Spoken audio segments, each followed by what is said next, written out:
Sword of Coming, episode 446. Untuk melihat video selengkapnya, sahabat bisa kunjungi playlist yang telah Sabta Novel sediakan. Yuk mari, kita berimajinasi bersama dan masuk ke alur ceritanya.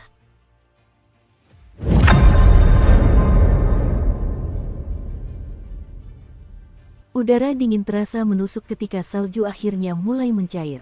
Mereka bisa berjalan di sepanjang jalan resmi yang berlumpur atau jalan-jalan kecil dan sepi yang tertutup salju yang berderak di bawah kaki. Menurut perkiraan beberapa dewa bumi di Danau Gulungan Bambu, wilayah tersebut akan menerima curah salju yang lebih lebat sebelum akhir tahun.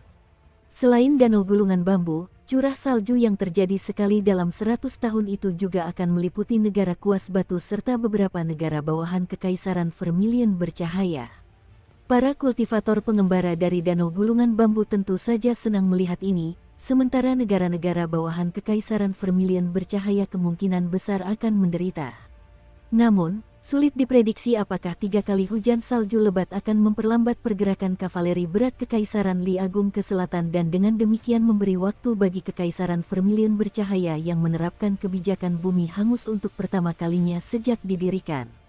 Bagaimanapun, tren dunia yang tak terbendung tampaknya tidak terlalu berpengaruh pada kehidupan biasa para petani di pegunungan. Lagi pula, dunia dapat dipisahkan menjadi mereka yang berada di pegunungan dan mereka yang berada di luar pegunungan. Setelah memutuskan untuk bermalam di kuil penegak Taoisme, Zheng Ye pergi keluar untuk mengumpulkan kayu bakar sebelum menyalakan api unggun kecil.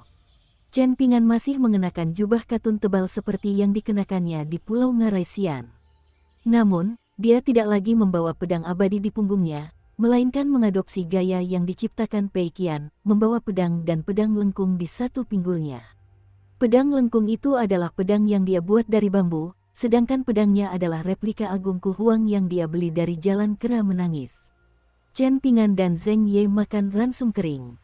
Ini adalah perjalanan jauh pertama Zheng Ye dari rumah, jadi dibandingkan dengan Chen Pingan yang pendiam, Zheng Ye yang masih muda mau tak mau merasa sedikit bersemangat. Bahkan melewati perbatasan negara Sikat Batu dan menyerahkan dokumen resmi dari Aula Leluhur Pulau Ngarai Biru kepada para penjaga adalah pengalaman yang sangat baru dan menarik bagi Zheng Ye. Hanya saja dia tidak berani menunjukkan emosinya.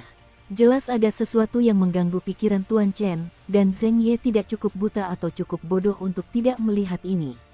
Hampir tidak ada percakapan di antara mereka berdua. Setelah Chen Pingan selesai makan, ia membentangkan peta geomantik negara kuas batu yang dengan jelas menandai negara bagian dan provinsi. Wilayah selatan negara kuas batu masih utuh, dan hanya sejumlah kecil pengintai dari pasukan Kekaisaran Li Agung yang berkeliaran di wilayah ini. Chen Pingan dan Zheng Ye telah bertemu dengan para pengintai ini dalam 2 kesempatan terpisah. Meskipun wilayah selatan negara kuas batu tidak diliputi kobaran perang, tanda-tanda kekacauan sudah mulai menyebar. Contoh yang baik adalah kuil penegak Taois tempat Chen Pingan dan Zheng Ye tinggal saat ini. Ini adalah kuil tua dan agak kumuh yang sudah lama tidak diperbaiki. Menurut penjelasan penduduk sekitar, petugas kuil lanjut usia yang bertanggung jawab mengelola persembahan dupa telah meninggal dunia pada awal musim gugur. Kantor kabupaten seharusnya menunjuk petugas kuil baru, dan secara umum, kantor provinsi akan menyetujui penunjukan tersebut selama kandidat memiliki catatan bersih dan telah menerima dukungan serta tanda tangan dari seorang pendeta Taois resmi. Ini adalah masalah sepele yang tidak perlu melalui Kementerian Upacara di ibu kota. Namun, kedatangan orang-orang barbar dari utara dari Kekaisaran Li Agung membawa kekacauan yang signifikan bagi negara, sehingga penunjukan ini menjadi prioritas yang sangat rendah. Selain itu, Istana Kekaisaran tidak akan menyalahkan rakyat jelata jika mereka melarikan diri dari kekacauan dan kembali setelah semuanya tenang, tetapi ceritanya berbeda untuk para pelayan kuil meskipun ini adalah posisi yang sangat rendah. Para pelayan kuil memiliki tanggung jawab yang mirip dengan hakim daerah dalam arti bahwa mereka berkewajiban untuk menjaga integritas wilayah negara. Dengan demikian, meskipun hakim daerah telah memilih 2 calon potensial dan setuju untuk memberikan konsesi besar, secara pribadi memberitahu kedua calon bahwa mereka tidak perlu menghabiskan uang mereka sendiri untuk menjalin hubungan dengan seorang pendeta Taois terkemuka di daerah tersebut. Kedua calon tersebut tetap tidak mau menerima posisi tersebut, menyebabkan masalah berlarut-larut.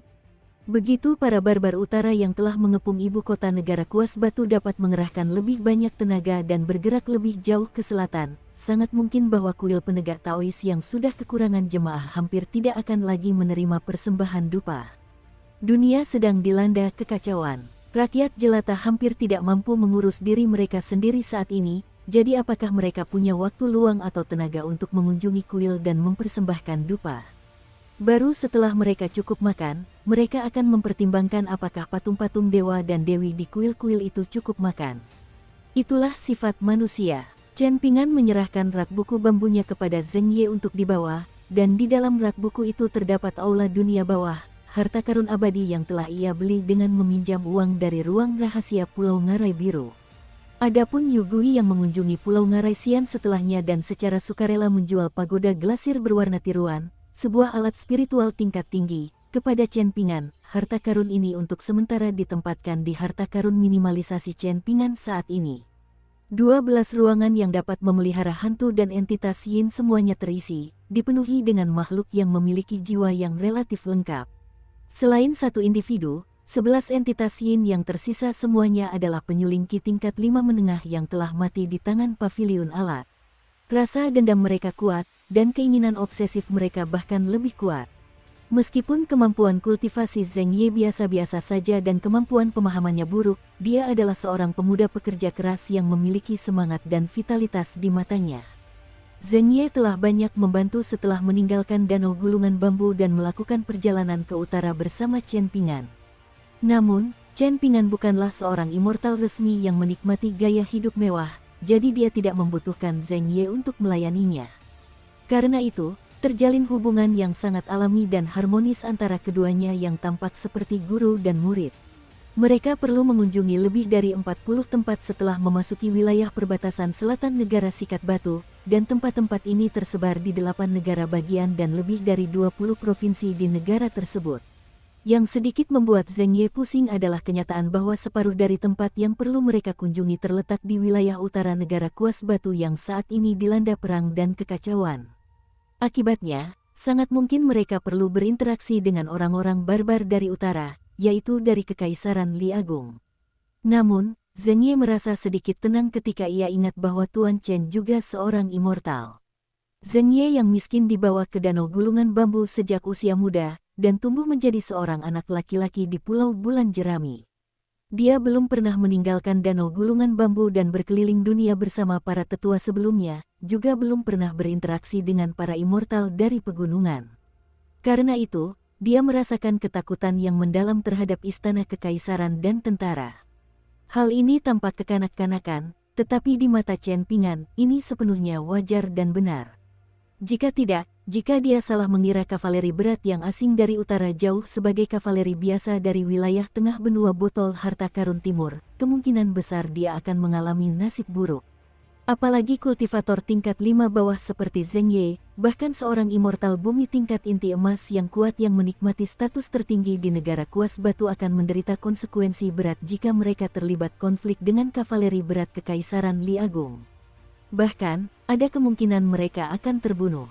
Chen Ping'an tidak secara eksplisit memperingatkan Zheng Ye mengenai hal-hal ini. Banyak prinsip tampak sederhana dan kasar di permukaan, namun baru setelah seseorang mengalaminya sendiri barulah ia akan memperoleh apresiasi yang mendalam terhadap prinsip-prinsip tersebut. Setidaknya, seseorang perlu menyaksikan dan mendengar sendiri prinsip-prinsip ini dalam praktik. Zheng Ye mulai berlatih kultivasi menggunakan teknik abadi rahasia yang diajarkan oleh Tuan Chen, melakukan meditasi pernapasan dan mengandalkan kerja keras untuk menutupi kekurangannya. Semakin miskin latar belakang seorang kultivator pengembara, semakin mereka mampu menghargai kesempatan-kesempatan yang telah ditakdirkan dan diperoleh dengan susah payah ini. Saat ini tidak tepat bagi Chen Ping'an untuk mengembangkan pikirannya, sehingga secara alami pengembangan kekuatannya pun mengalami hambatan. Hal yang sama berlaku untuk pengembangan teknik tinju, teknik pedang, dan pemurnian ki-nya. Chen Ping'an memutuskan untuk berdiri dan berjalan keluar, sedikit mengerutkan kening ketika tiba di luar aula utama kuil penegak Taois. Ada pepatah umum di desa-desa, satu orang tidak boleh tinggal sendirian di kuil, dan dua orang tidak boleh melihat sumur bersama-sama. Orang awam mungkin tidak selalu memahami makna yang lebih dalam di balik pepatah ini, tetapi mereka yang telah menempuh jalan pengembangan diri pasti memiliki pemahaman yang lebih mendalam. Jika pikiran-pikiran baik di dalam benak seseorang runtuh dan menghilang, maka pikiran-pikiran yang mengganggu dan pikiran-pikiran jahat akan dengan cepat menyerbu masuk untuk mengisi kekosongan tersebut. Sebaliknya juga bisa terjadi. Prinsip yang sama kurang lebih dapat diterapkan pada kuil Buddha dan kuil Taois, tempat-tempat yang seharusnya menikmati persembahan dupa yang melimpah. Hantu dan makhluk jahat akan menghormati dan takut pada kuil-kuil yang dijaga oleh dewa dan aturan ketika ada persembahan dupa yang melimpah. Namun ketika persembahan dupa berkurang dan energi spiritual menipis, hantu dan entitas yin secara bertahap akan mendapatkan keberanian untuk menginginkan dan mengincar kuil-kuil ini. Inilah alasan mengapa begitu banyak catatan dan jurnal yang ditulis oleh para sastrawan pengembara mencatat berbagai peristiwa aneh dan menyeramkan yang terjadi di kuil-kuil yang sudah usang. Chen Pingan pernah bertemu dengan roh rubah di sebuah kuil bobrok yang terletak di antara negara pakaian berwarna-warni dan negara penyiksa air. Saat itu ada pertemuan dan perpisahan. Chen Pingan menundukkan kepala dan perlahan menghembuskan kabut putih tipis ke tangannya sebelum menggosokkan telapak tangannya untuk menghangatkannya. Setelah berpikir sejenak, dia menutup pintu agar tidak mengganggu Zheng Ye yang sedang berlatih. Pikiran Zheng Ye murni dan sederhana, tetapi ia tidak cukup tangguh dalam hal kultivasi. Ia sangat mudah teralihkan, sehingga ia tidak punya pilihan selain memulai lagi jika penyempurnaan energi spiritual dan pemeliharaan titik akupunturnya terganggu sebelum waktunya malam ini.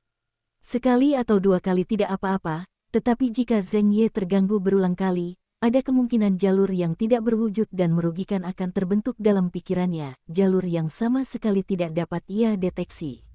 Itu akan sangat merepotkan. Dan inilah bagaimana kebiasaan buruk seperti keserakahan terbentuk. Kebiasaan itu tampaknya muncul tiba-tiba dan alami, namun bagi pengamat yang jeli, pasti ada tanda-tanda sejak lama. Oleh karena itu, Chen Pingan perlu mencurahkan lebih banyak waktu dan usaha untuk menjaga Zheng Ye saat ia memulai langkah-langkah awal kultivasinya. Meskipun mereka bukan guru dan murid, Chen Pingan tampak sangat mirip dengan seorang penjaga Dao saat ini. Chen Pingan tak kuasa menahan tawa kecilnya saat memikirkan hal ini. Chen Pingan tidak hanya tidak merasa terbebani oleh emosi yang berat, tetapi ia justru merasa sedikit lebih tenang. Ia mungkin teringat akan beberapa peristiwa bahagia di masa lalu, yang menyebabkan kerutan di dahinya secara tidak sadar mereda dan menghilang. Dia tersenyum tipis dan berkata, "Keluarlah, aku bisa merasakan kehadiranmu." Meskipun kurangnya persembahan dupa di aula penegak Taois ini telah menyebabkan salah satu avatar manifestasi Dao emas itu tertidur selama bertahun-tahun, sehingga sisa kekuatan ilahi penegak Taois tidak dapat mewujudkan dirinya dan melindungi keberuntungan daerah ini, ketiadaan dendam antara kedua pihak seharusnya berarti bahwa tidak ada pihak yang akan saling mengganggu. Ini lebih baik daripada secara misterius menjadi musuh, bukan? Jika kalian kurang beruntung dan bertemu dengan penegak Taois yang pemarah, sangat mungkin mereka akan menghabiskan kekuatan ilahi mereka dan menghancurkan tubuh ilahi mereka demi membunuh kalian. Kalian bebas untuk mengonsumsi sisa persembahan dupa di luar aula utama, dan saya yakin penegak Taois di belakang saya kemungkinan besar tidak akan marah. Ada perbedaan yang jelas antara yin dan yang, dan manusia fana sering menyukai yang dan membenci yin. Namun, para penegak Taoisme belum tentu sama. Kalian masih ada setelah kematian, dan ini adalah hasil dari kesempatan yang ditakdirkan dan kehendak surgawi. Karena itu, kalian dapat berkeliaran di aula utama dan membiarkan diri kalian mempertahankan sedikit kesadaran terakhir itu. Namun, kalian tidak boleh memasuki aula utama. Chen Pingan berbicara dengan sabar dan penuh pertimbangan, dan ini karena banyak hantu dan entitas yin akan berada dalam keadaan setengah sadar dan kabur karena perasaan marah, dendam, atau obsesi mereka setelah kematian. Persepsi mereka tentang dunia akan lebih rendah dari sebelumnya, dan sangat mungkin akan lebih rendah bahkan daripada kultivator pengembara tingkat 5 bawah seperti Zheng Ye. Chen Pingan dapat melihat beberapa entitas yin bersembunyi di dekat pintu belakang aula depan, menyebabkan hembusan energi yin menyapu area tersebut. Energi yin tersebut tidak terlalu terkonsentrasi, dan saat ini juga sedang musim dingin yang sangat dingin, sehingga orang-orang dengan energi yang cukup belum tentu dapat mendeteksi energi yin yang dilepaskan oleh entitas yin tersebut dengan jelas meskipun mereka berdiri di tempat Chen Pingan. Misalnya, pria muda yang sehat mungkin tidak merasakan sesuatu yang luar biasa. Namun, jika seseorang sudah kekurangan energi yang dan cenderung menarik malapetaka pada dirinya sendiri, maka ada kemungkinan besar mereka akan terpengaruh secara negatif oleh energi yin. Jika tubuh mereka disusupi oleh energi yin, mereka akan sangat mudah jatuh sakit dan terbaring di tempat tidur untuk jangka waktu yang lama. Obat-obatan penambah qi yang diracik oleh dokter setempat mungkin tidak efektif, karena obat-obatan ini hanya menargetkan gejala, bukan akar penyebabnya. Jiwa para korbanlah yang terluka, jadi sebenarnya metode pemanggilan dan penstabilan jiwa kuno dari yang disebut penyihirlah yang mungkin efektif. Mungkin karena takut pada Chen Pingan atau karena pemahaman mereka tentang alasannya, entitas yin secara bertahap mundur dan meninggalkan rencana mereka untuk memasuki aula utama kuil penegak Taois. Chen Pingan tidak mengatakan atau melakukan apapun lagi karena mereka menuruti sarannya dan pergi. Dukung terus channel YouTube Sabta Novel. Tujuan pertama Chen Pingan adalah sebuah kekuatan abadi kecil di negara kuas batu. Ketika dia membiarkan entitas yin perempuan meninggalkan harta abadinya dan berkeliling dunia, dia sering meminta pendapat mereka dan apakah mereka ingin memasuki tubuh Zheng Ye dan menjadi inang sementara. Jika mereka merasa tidak nyaman, mereka dapat sementara memasuki jimat kecantikan kulit rubah yang diproduksi oleh klan Su dari kota angin sejuk. Jimat ini akan ditempatkan di lengan baju Chen Pingan atau harta pengecilnya di siang hari, dan entitas yin di dalam jimat tersebut akan diizinkan untuk berubah menjadi wanita jimat yang cantik dan memasuki dunia untuk bepergian bersama Chen Pingan dan Zheng Ye di malam hari. Chen Pingan memiliki 12 jimat kecantikan kulit rubah, dan seperti kamar-kamar di penginapan, semuanya saat ini ditempati oleh para tamu. Terlebih lagi, semua entitas yin yang tinggal di dalam jimat-jimat itu berasal dari negara kuas batu. Oleh karena itu, setiap kali malam tiba dan tidak ada orang di sekitar, Chen Pingan akan mengambil jimat-jimat ini dan membiarkannya muncul. Namun, ini mengharuskan Chen Pingan untuk menghabiskan beberapa koin salju, jika tidak, kertas jimat akan tetap tertutup dan mencegah mereka yang berada di dalamnya memasuki dunia. Mereka akan dicegah untuk melihat pemandangan salju yang menakjubkan yang tidak akan membuat mereka merasa kedinginan lagi. Jika ini adalah malam biasa, Chen Pingan dan Zheng Ye akan dikelilingi oleh obrolan dan tawa riang, dengan suasana yang sangat meriah. Dari mereka yang tinggal di 12 jimat, bahkan entitas yin perempuan yang awalnya tidak suka berinteraksi dengan orang lain secara bertahap menjadi akrab dan bersahabat dengan satu atau dua orang lainnya setelah bepergian bersama untuk beberapa waktu. Mereka semua memiliki kelompok pertemanan masing-masing, dan mereka akan mengobrol tentang hal-hal feminin setiap kali mereka berkumpul. Adapun tentang Dao Agung dan kultivasi, mereka tidak akan mengucapkan sepatah kata pun tentang hal-hal ini, karena melakukannya akan sia-sia dan hanya akan membuat mereka merasa tersinggung. Adapun alasan mengapa mereka tidak dilepaskan ke dunia luar malam ini, itu karena Chen Pingan meminta mereka untuk kembali ke dalam kertas jimat. Mereka menginap di sebuah kuil penegak Taoisme malam ini, jadi mereka perlu menghormati aturan dan adat istiadat serta menahan diri untuk tidak menyinggung kuil tersebut. Beberapa entitas yin perempuan cukup berani, dan mereka bahkan mulai menggoda dan menggerutu pada Chen Pingan, mengatakan bahwa aturan dan adat istiadat ini hanya berlaku untuk rakyat jelata. Tuan Chen adalah tetua tamu dari Pulau Ngaraisian, jadi apakah dia masih perlu mempedulikan hal-hal ini? Jika dewa rendahan di kuil penegak Taois ini benar-benar berani keluar dari patung tanah liatnya, maka Tuan Chen dapat dengan mudah memukulnya kembali dengan satu pukulan. Namun, Chen Pingan tidak goyah, sehingga entitas yin perempuan hanya dapat kembali ke dalam jimat kecantikan kulit rubah yang telah dibuat dengan cermat oleh klan Su. Chen Pingan sedang berdiri di dalam koridor saat ini, dan di aula utama di belakangnya terdapat patung seorang penegak Taois dengan wajah merah dan janggut lebat. Ia mengenakan jubah kuning dan baju zirah emas, dan tampak sangat perkasa saat berdiri dalam posisi ayam jantan emas dengan cambuk besi di satu tangan. Dikatakan bahwa dia adalah salah satu dari lebih dari 200 penegak hukum Taois resmi yang tercatat dalam dokumen resmi Sekte Taois. Ada juga desas-desus yang sangat rahasia yang mulai menyebar dalam 100 tahun terakhir, dan hanya kultivator tingkat 5 atas dan Dewa Bumi seperti Liu Zimao yang berhak mendengarnya. Hal ini berkaitan dengan saran yang diajukan oleh murid kedua Taois, salah satu dari 3 guru cabang Taois dan mantan pengawas ibu kota Giok Putih.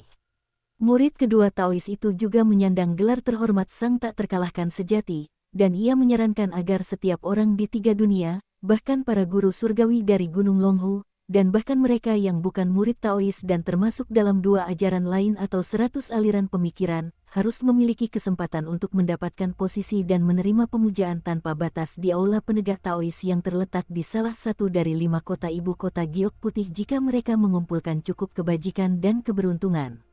Terdapat 500 posisi untuk penegak Taoisme, jadi dengan mengabaikan sekitar 200 posisi yang telah terisi, setengah dari posisi tersebut masih kosong dan diperebutkan.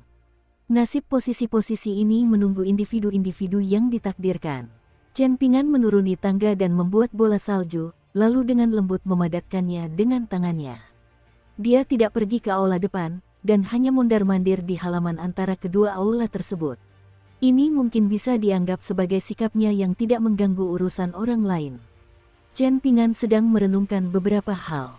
Harta karun yang sangat berharga telah muncul di benua pusaran selatan, benua daun payung, dan benua kenaikan melingkar, 3 benua yang terletak paling dekat dengan gunung stalaktit, menyebabkan banyak elit kuat bergegas dan memperebutkannya.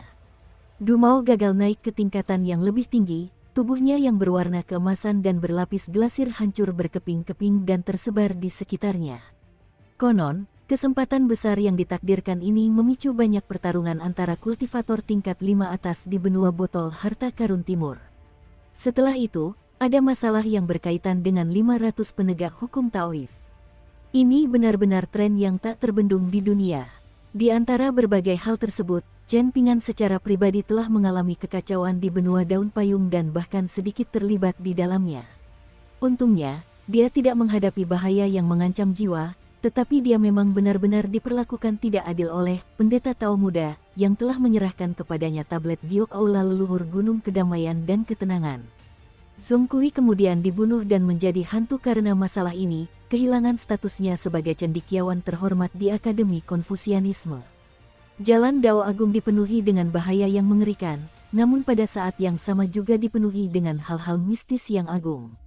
Bahaya dan peluang yang ditakdirkan ada bersamaan, dan pada akhirnya bergantung pada kemampuan masing-masing kultivator apakah mereka memperoleh keberuntungan besar atau justru merusak kultivasi mereka sendiri.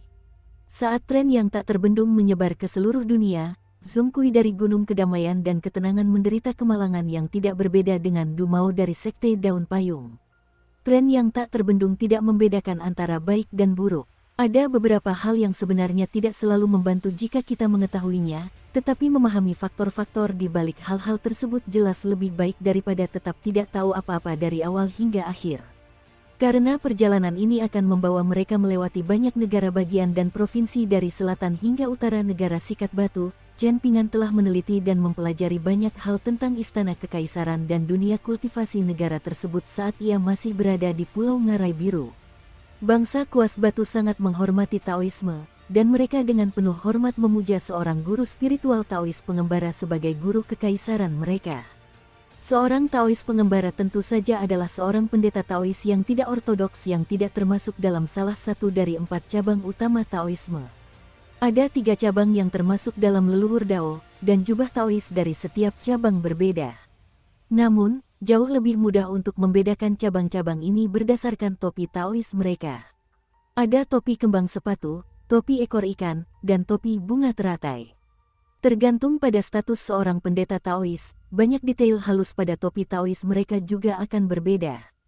Selain ketiga cabang tersebut, terdapat juga cabang yang berasal dari Gunung Longhu di benua ilahi Bumi Tengah.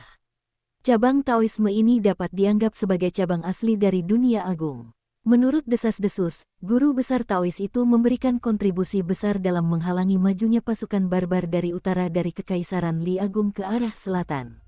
Ia memanggil angin dan hujan di garis depan, dan ia juga menyebarkan kacang-kacangan dan mengubahnya menjadi pasukan besar, melepaskan kemampuan mistiknya untuk mempertahankan ibu kota dan mencegahnya jatuh. Selain laporan intelijen tertulis dari pasukan abadi di Pulau Willow Chatkin, Chen Ping'an juga menyempatkan diri untuk mengadakan jamuan makan khusus di kota Pondwater, mengundang 2 teman Guken, Han Jingling dan Huang He. Yang pertama adalah seorang pangeran dari negara Kuas Batu yang telah berlindung di danau gulungan bambu selama hampir setahun, sedangkan yang kedua adalah putra seorang jenderal besar dari militer negara Kuas Batu. Chen Ping'an mengajukan banyak pertanyaan, tetapi ia hanya terlibat dalam percakapan dangkal dengan cara yang sangat sopan. Meskipun Han Jingling adalah seorang pangeran terhormat dari negara Kuas Batu, putra sah kaisar dan seorang bangsawan sejati, dia telah meninggalkan ibu kota selama bertahun-tahun dan bahkan telah menemukan alasan untuk meninggalkan wilayah kekuasaannya sendiri sebelum perang dimulai, dengan cepat melakukan perjalanan ke selatan untuk melarikan diri dari kekacauan. Dengan demikian, tidak sulit untuk memperkirakan temperamennya secara kasar. Namun, urusan duniawi sulit diprediksi, dan ketika derap kaki kuda kavaleri berat Kekaisaran Li Agung menginjak-injak ke selatan, kota-kota di wilayah utara bangsa Kuas Batu yang keras kepala seringkali rata dengan tanah, tanpa sehelai rumput pun yang tersisa. Di tengah kobaran api perang, secara mengejutkan wilayah kekuasaan Han Jingling relatif terhindar dari kerusakan karena kurangnya pemimpin. Mereka tidak diserang oleh musuh manapun, dan Han Jingling secara misterius mendapatkan gelar terhormat Raja Mulia. Tentu saja, Chen Ping'an menyadari bahwa ini kemungkinan besar berkat rencana para pejabat yang mendukung Han Jingling dan berupaya menempatkannya sebagai kaisar berikutnya.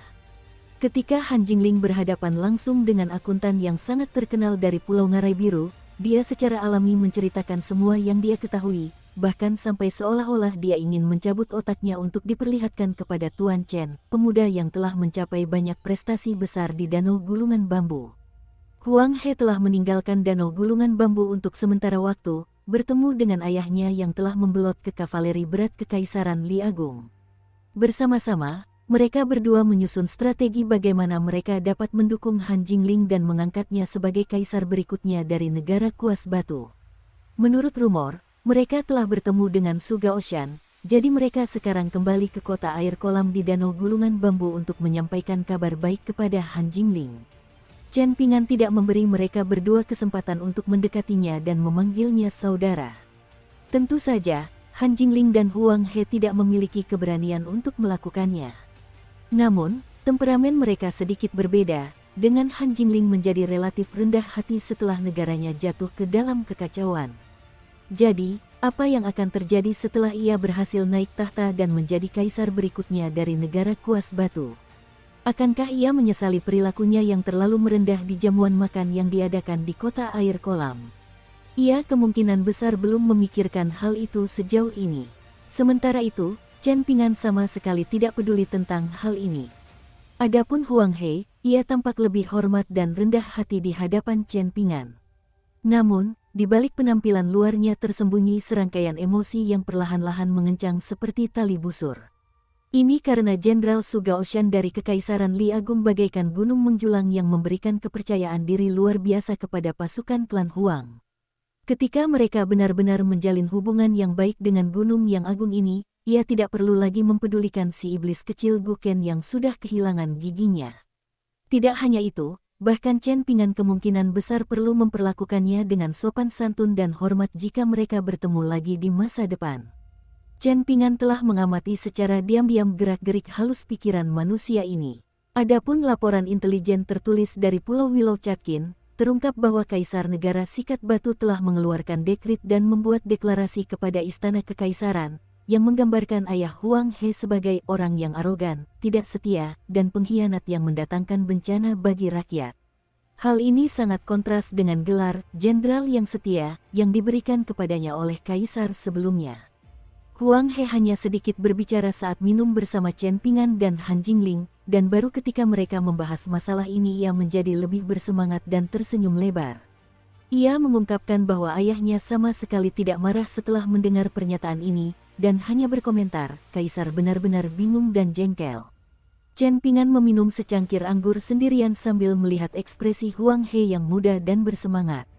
Melihat Chen Ping'an minum, Han Jingling buru-buru memberi isyarat kepada Huang He agar mereka mengangkat cangkir dan minum bersama juga. Ada sedikit perasaan ikut serta dalam acara besar itu bersama-sama. Chen Ping'an tidak tahu harus tertawa atau menangis. Etiket minum macam apa ini? Bahkan anggur terbaik pun tidak akan terasa enak lagi. Setelah berakhirnya jamuan makan malam di mana tuan rumah dan para tamu tampak mengobrol dengan riang dan bahagia, Chen Ping'an kembali ke Pulau Ngarai Biru sendirian. Pendapatnya tentang Jenderal Su Gaoshan semakin tinggi, dan kejadian sebelumnya terjadi karena Tan Yuanyi dari Pulau Biji Millet terpaksa berada dalam dilema di mana dia tidak bisa maju maupun mundur. Chen Pingan kembali sadar. Ternyata, sesosok entitas Yin yang tinggi dan tegap mengenakan baju zirah telah muncul di dekat aula depan. Entitas Yin ini kemungkinan adalah seorang perwira militer semasa hidupnya. Makhluk Yin itu berjalan keluar dari aula depan, melangkahi ambang pintu dengan kaki kirinya terlebih dahulu.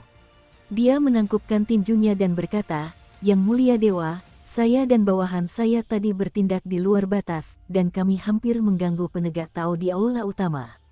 Peringatan Anda telah menyelamatkan kami dari banyak masalah." Sosok Yin yang pucat pasi itu tersenyum tragis setelah mengatakan ini, menurunkan kedua tangannya dan secara kebiasaan meletakkan salah satunya di gagang pedang panjang yang tergantung di pinggangnya. Baik itu baju zirah, pedang, atau tubuh entitas Yin, semuanya adalah produk dari keinginannya serta hal-hal yang tidak bisa ia lepaskan. Melihat luka-luka yang tak terhitung jumlahnya di tubuh entitas Yin itu, terutama luka sayatan dalam yang ditinggalkan oleh pedang anti kavaleri di dada dan lehernya, Chen Pingan dapat dengan jelas mengatakan bahwa perwira militer itu telah gugur dengan gagah berani dan heroik di medan perang. Hal ini terbukti meskipun Chen Pingan belum menyaksikan pertempuran apapun antara kedua pasukan tersebut. Makhluk Yin itu melirik kembali ke aula depan sebelum berbalik ke arah Chen Pingan dan melanjutkan, "Yang mulia dewa berasal dari pegunungan, jadi Anda mungkin menyadari bahwa bagi hantu seperti kami yang dibenci oleh langit dan bumi, keinginan kami untuk mati bahkan lebih kuat daripada orang yang hidup. Semakin mati kami, semakin kuat keinginan kami. Kami akan melakukan segala cara untuk mempertahankan keberadaan kami yang hina ini, dan karena itulah prajurit saya dan saya tetap menjadi hantu bahkan setelah mati di medan perang. Kami beristirahat di siang hari dan melakukan perjalanan di malam hari, dan kami telah melakukan perjalanan ke selatan sepanjang waktu dan akhirnya tiba di kuil ini. Beberapa saudara tidak mampu bertahan, dan mereka telah menghilang untuk selamanya selama perjalanan kami. Beberapa berhasil mencapai kampung halaman mereka, dan setelah bertemu orang tua, istri, dan anak-anak mereka, sebagian besar dari mereka pergi dengan relatif damai ke balai leluhur mereka atau ke makam leluhur mereka. Namun, ada juga beberapa orang yang semakin gelisah dan menjadi jahat, mendambakan untuk menikmati energi yang dari setiap manusia yang mereka temui di malam hari. Ketika melewati kuil penegak Taois atau kuil serupa lainnya yang sudah terbengkalai dan tanpa dewa, mereka akan mengabaikan semua hal dan menuruti keinginan mereka untuk menikmati pesta. Individu-individu ini sangat sulit untuk dikendalikan, dan keadaan menjadi semakin sulit seiring berjalannya waktu. Chen Pingan mengangguk dan bertanya, "Bolehkah saya bertanya, Pak Polisi, bagaimana Anda menangani orang-orang ini? Jika salah satu rekan Anda bertindak seperti itu dan ingin mencelakai orang yang tidak bersalah, namun Anda tidak mampu menahannya, bagaimana Anda menyelesaikan situasi tersebut?" Pertanyaan ini benar-benar merusak suasana hati. Entitas Yin itu menepuk pedangnya dengan ringan, tanpa ragu sedikit pun menjawab dengan ekspresi sedih, "Mereka harus berbicara dengan pedangku terlebih dahulu. Kami adalah seniman bela diri yang melindungi bangsa kami ketika kami masih hidup, tetapi ini bukan lagi pilihan sekarang setelah kami mati. Meskipun begitu, mereka harus melalui aku terlebih dahulu jika mereka ingin membahayakan warga sipil yang tidak bersalah." Perwira militer berwujud entitas Yin itu menarik napas dalam-dalam dan melanjutkan sambil menyeringai, "Anda mungkin menganggap ini lucu, Yang Mulia Dewa, tetapi saat kami melakukan perjalanan ke selatan dan saudara-saudara kami secara bertahap kembali ke rumah dan pergi, pasukan kami menyusut dari sekitar 600 entitas Yin menjadi kurang dari 10 saat ini. Kami tidak hanya tidak melukai satupun orang yang tidak bersalah, tetapi kami bahkan mengalahkan hampir 100 hantu pengembara yang berkeliaran di sekitar tempat pemakaman tak bertanda dan dipenuhi amarah yang ganas.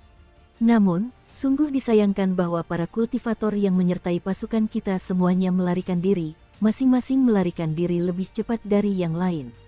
Ini berarti aku tidak bisa mengajukan pertanyaan apapun kepada mereka setelah kematianku. Aku bertanya-tanya, apakah tindakan kita menaklukkan hantu-hantu ganas demi kebaikan rakyat akan memungkinkan kita untuk mengumpulkan kebajikan tersembunyi? Akankah saudara-saudaraku menikmati reinkarnasi yang baik? Chen Pingan menangkupkan tinjunya sebagai tanda hormat sebelum menjawab dengan suara tegas dan hikmat, "Langit dan bumi tidak membeda-bedakan, tetapi moral manusia berkaitan dengan Dao. Saya yakin bahwa Anda dan para sahabat Anda akan diberkati oleh kebajikan tersembunyi, menerima perlindungannya dan membawa keberuntungan bagi keluarga dan keturunan Anda. Setelah mendengar jawaban tegas itu keluar dari mulut seorang immortal yang terhormat, prajurit yang pantang menyerah itu tiba-tiba mulai meneteskan air mata, berbalik dan berseru kepada saudara-saudaranya, "Apakah kalian semua mendengarnya? Aku tidak berbohong kepada kalian." Beberapa entitas yin muncul di dekat pintu belakang aula depan, dengan para mantan tentara menangkupkan kepalan tangan mereka sebagai tanda hormat ke arah Chen Pingan dan perwira militer itu. Mungkin mereka berterima kasih kepada atasan mereka yang telah melewati suka dan duka bersama mereka, atau mungkin mereka berterima kasih kepada pemuda berjubah katun biru langit atas konfirmasinya. Saat hawa dingin menusuk tulang dan bangsa mereka berada di ambang kehancuran, baju zirah dan keberanian mereka terdengar lantang dan jelas. Dukung terus channel YouTube Sabta Novel. Larut malam, Chen Pingan mengambil kuas kaligrafinya dan beberapa lembar kertas, lalu mencatat nama dan tempat kelahiran perwira militer tersebut beserta sekitar 600 tentaranya. Ia mengatakan bahwa seorang temannya akan mengadakan 2 upacara pemujaan surgawi dan ritual pembebasan air dan tanah di masa mendatang. Pada saat itu, ia akan mencoba memasukkan nama mereka di antara orang-orang yang dihormati. Saat Chen Pingan menyelesaikan tugas ini, Zheng Ye membuka pintu aula utama setelah menyelesaikan sesi kultivasinya, memberikan banyak bantuan kepada Chen Pingan dan sekitar 10 entitas yin. Chen Pingan secara alami fasih dalam dialek resmi benua botol berharga timur, dan dia juga tidak asing dengan dialek resmi Kekaisaran Vermilion bercahaya yang digunakan oleh para kultivator dan rakyat jelata di danau gulungan bambu. Namun, dia cukup pusing ketika berurusan dengan aksen negara kuas batu. Untungnya, Zheng Ye tiba tepat waktu dan menyelesaikan masalah komunikasi antara Chen Pingan dan entitas yin. Mereka sibuk dengan tugas itu sampai ayam jantan berkokok di pagi hari, dan baru saat itulah Chen Pingan selesai mencatat semua nama dan tempat kelahiran sekitar 600 entitas yin. Entitas yin tidak selalu perlu mundur ketika matahari terbit dan ayam jantan mulai berkokok, dan beberapa hantu dengan energi yin yang kuat dapat melakukan perjalanan melalui dunia orang hidup tanpa masalah bahkan di siang hari.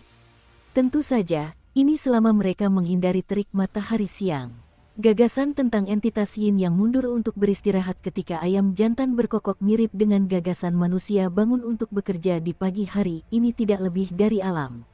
Ketika Chen Pingan selesai menulis, mendiang perwira militer bermarga Wei mengatakan bahwa waktu perpisahan sudah dekat, jadi dia ingin berjalan-jalan di luar kuil penegak Tao bersama Chen Pingan.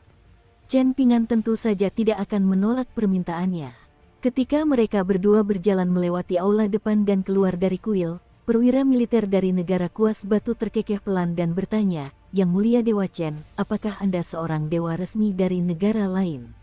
Kalau tidak, Anda tidak akan begitu asing dengan dialek resmi tempat ini." Chen Pingan mengangguk dan menjawab, "Saya berasal dari utara." Perwira militer itu tanpa sadar menggosok lehernya dan terkekeh, "Tidak masalah meskipun kau berasal dari Kekaisaran Li Agung. Aku harus mengakui bahwa kavaleri berat dari Kekaisaran Li Agung memang sangat kuat. Tidak perlu para kultivator yang menyertainya ikut serta dalam pertempuran, karena satu pihak menganggapnya tidak perlu dan pihak lain tidak berani mencari kematian. Pasukan kami hampir sama besarnya, namun pertempuran benar-benar berat sebelah. Hanya karena kavaleri berat Kekaisaran Li Agung turun dari kudanya, pertempuran antara pasukan kami masih relatif sengit. Meskipun demikian, prajurit bangsa kuas batu tidak sebanding dengan musuh mereka. Kami merasa sangat tertekan dan tak berdaya, dan karena itulah kami mati dengan penyesalan dan menjadi entitas yin." Dengan mengatakan ini, kami agak mengakui kekuatan musuh kami dan menerima kekalahan kami. Chen Pingan mengangguk sebagai jawaban. Perwira militer itu berhenti berjalan dan berkata, "Aku tidak akan ikut campur dan bertanya apapun lagi, tapi aku juga tidak sebodoh itu. Aku tahu bahwa Yang Mulia Dewa Chen sebenarnya adalah orang yang akan melakukan upacara pemujaan surgawi dan ritual pembebasan air dan tanah, jadi..." Perwira militer itu melepaskan tangannya dari gagang pedangnya dan sedikit menggeser baju zirahnya, bersiap untuk berlutut dengan satu lutut untuk menyatakan rasa terima kasihnya kepada Chen Pingan. Dia harus berterima kasih kepada immortal yang terhormat ini atas nama saudara-saudaranya. Chen Pingan tiba-tiba melangkah maju dan memegang lengan perwira militer itu, mencegahnya berlutut dengan cara apapun. Chen Pingan tersenyum dan berkata, tidak perlu melakukan ini. Aku tidak pantas mendapatkan penghormatan sebesar ini. Perwira militer itu tidak punya pilihan selain menerimanya dengan enggan, sambil bercanda, Yang Mulia Dewa Chen, mengapa Anda begitu sopan? Mungkin Anda ingin saya mati karena malu sekali lagi. Aku tidak akan berani, jawab Chen Pingan sambil menggelengkan kepalanya. Chen Pingan memasukkan kedua tangannya ke dalam lengan bajunya yang berlawanan, menatap ke kejauhan di mana cahaya redup siang hari secara bertahap menggantikan kegelapan malam yang memudar. Suaranya pelan saat ia berkata, Jenderal Wei sebenarnya jauh lebih mengesankan daripada saya. Anda mengerti bagaimana bertindak dengan benar sejak awal, dan ini mencerminkan kepedulian Anda yang tulus terhadap rekan-rekan Anda. Saya tidak secepat dan setegas Jenderal Wei, dan ini tidak hanya membuat saya lelah, tetapi juga memengaruhi orang-orang di sekitar saya dan membuat mereka lelah juga. Perwira militer berwujud yin itu terdiam sejenak sebelum bertanya, mengapa kau tidak bersuara ketika merasa lelah? Apakah seseorang tidak diperbolehkan berbicara ketika merasa tidak puas? Dan apa maksudmu memengaruhi orang-orang di sekitarmu dan menyebabkan mereka merasa lelah juga? Yang Mulia Dewa Chen, meskipun aku orang luar, aku telah mengalami banyak suka duka dalam hidupku, dan aku dapat mengatakan bahwa itu benar-benar bukan kehidupan yang mudah. Aku merasa sangat buruk ketika mengarahkan pedangku ke arah rekan-rekanku yang kehilangan akal sehat, dan perasaan ini lebih buruk daripada dihantam pedang kavaleri berat Kekaisaran Li Agung. Ketika aku merasa sangat kesakitan hingga tak tahan lagi, aku diam-diam memanggil beberapa saudaraku dan memberi mereka pelajaran. Jika tidak, aku pasti sudah gila sejak lama, dan mungkin akan berubah menjadi hantu jahat sebelum saudara-saudaraku yang lain kehilangan akal sehat. Saat itu, akulah yang akan membawa malapetaka bagi dunia. Jadi, Yang Mulia Dewa Chen, Anda seharusnya tidak berpikir seperti itu. Chen Pingan merenungkan hal ini dengan saksama sebelum tersenyum dan berkata, terima kasih, saya merasa jauh lebih baik setelah mendengar kata-kata Jenderal Wei. Perwira militer Wei tertawa terbahak-bahak dan menjawab, saya bukan jenderal atau semacamnya, saya hanyalah seorang ahli bela diri dan pejabat peringkat ke-6. Bahkan, saya hanya pejabat kehormatan. Namun, para jenderal yang memiliki kekuasaan dan pengaruh sejati semuanya melarikan diri atau menghindari pertempuran, dan karena itulah saya akhirnya memimpin begitu banyak saudara seperjuangan. Setelah mengatakan itu, dia menghentakkan kakinya pelan di atas salju yang menumpuk dan berkomentar, itu hanyalah tindakan menuju kematian. Tidak ada yang heroik di dalamnya, dan itu hanyalah masalah yang menjengkelkan. Chen Pingan teringat sesuatu, lalu ia mengambil segenggam koin kepingan salju dan berkata, ini adalah koin abadi dari pegunungan, dan kau serta teman-temanmu dapat menyerap energi spiritualnya untuk menjaga kewarasan kalian. Ini adalah jenis koin abadi yang paling tidak berharga. Perwira militer Wei ragu sejenak sebelum mengulurkan tangan untuk menerima koin-koin itu, sambil berkata dengan geli, Yang Mulia Dewa Chen dapat memberi kita lebih banyak lagi, saya tidak akan mengeluh tentang koin abadi yang terlalu berat. Saya sangat menyukai uang, dan ini tetap sama baik dalam hidup maupun mati. Lagi pula, bukankah perak adalah benda paling ringan di dunia? Chen Pingan buru-buru melambaikan tangannya dan tertawa kecil, sekarang saya seorang akuntan, jadi saya sangat lihai dalam membuat kesepakatan seperti ini. Saya juga tahu semua nama dan tempat kelahiran kalian, jadi saya sangat paham berapa banyak koin abadi yang dibutuhkan untuk membantu kalian pulang. Perwira militer Wei tertawa terbahak-bahak mendengar hal ini. Menarik sekali. Benarkah ada seorang pengusaha yang mengaku takut orang lain tidak memahami kelicikannya? Karena tempat kelahiran Jenderal Wei berada di perbatasan utara negara Kuas Batu, apakah Anda berencana untuk kembali ke utara sendirian setelah mengucapkan selamat tinggal kepada semua saudara Anda? Tanya Chen Pingan. Perwira militer Wei baru berusia awal 30-an, dan dia menggelengkan kepalanya lalu menjawab, tidak perlu bagiku untuk kembali. Orang tuaku meninggal ketika aku masih muda, dan aku juga tidak punya istri atau anak. Semua orang yang kukenal di kampung halamanku sudah meninggal. Kaisar mulai memobilisasi sejumlah besar pasukan 2 tahun lalu, dan selain pasukan perbatasan utara yang memang sudah sangat tangguh sejak awal, beberapa pasukan yang berani dan cakap juga dikerahkan ke utara. Adapun pasukan yang memerintah sendiri di selatan seperti klan Huang, mereka juga dipanggil oleh kaisar tetapi mereka menolak untuk patuh, pada dasarnya memulai pemberontakan dan dengan kejam menusuk dari belakang semua orang. Bahkan, saya sangat menyadari bahwa tulang punggung negara Kuas Batu telah hancur total oleh Kekaisaran Li Agung.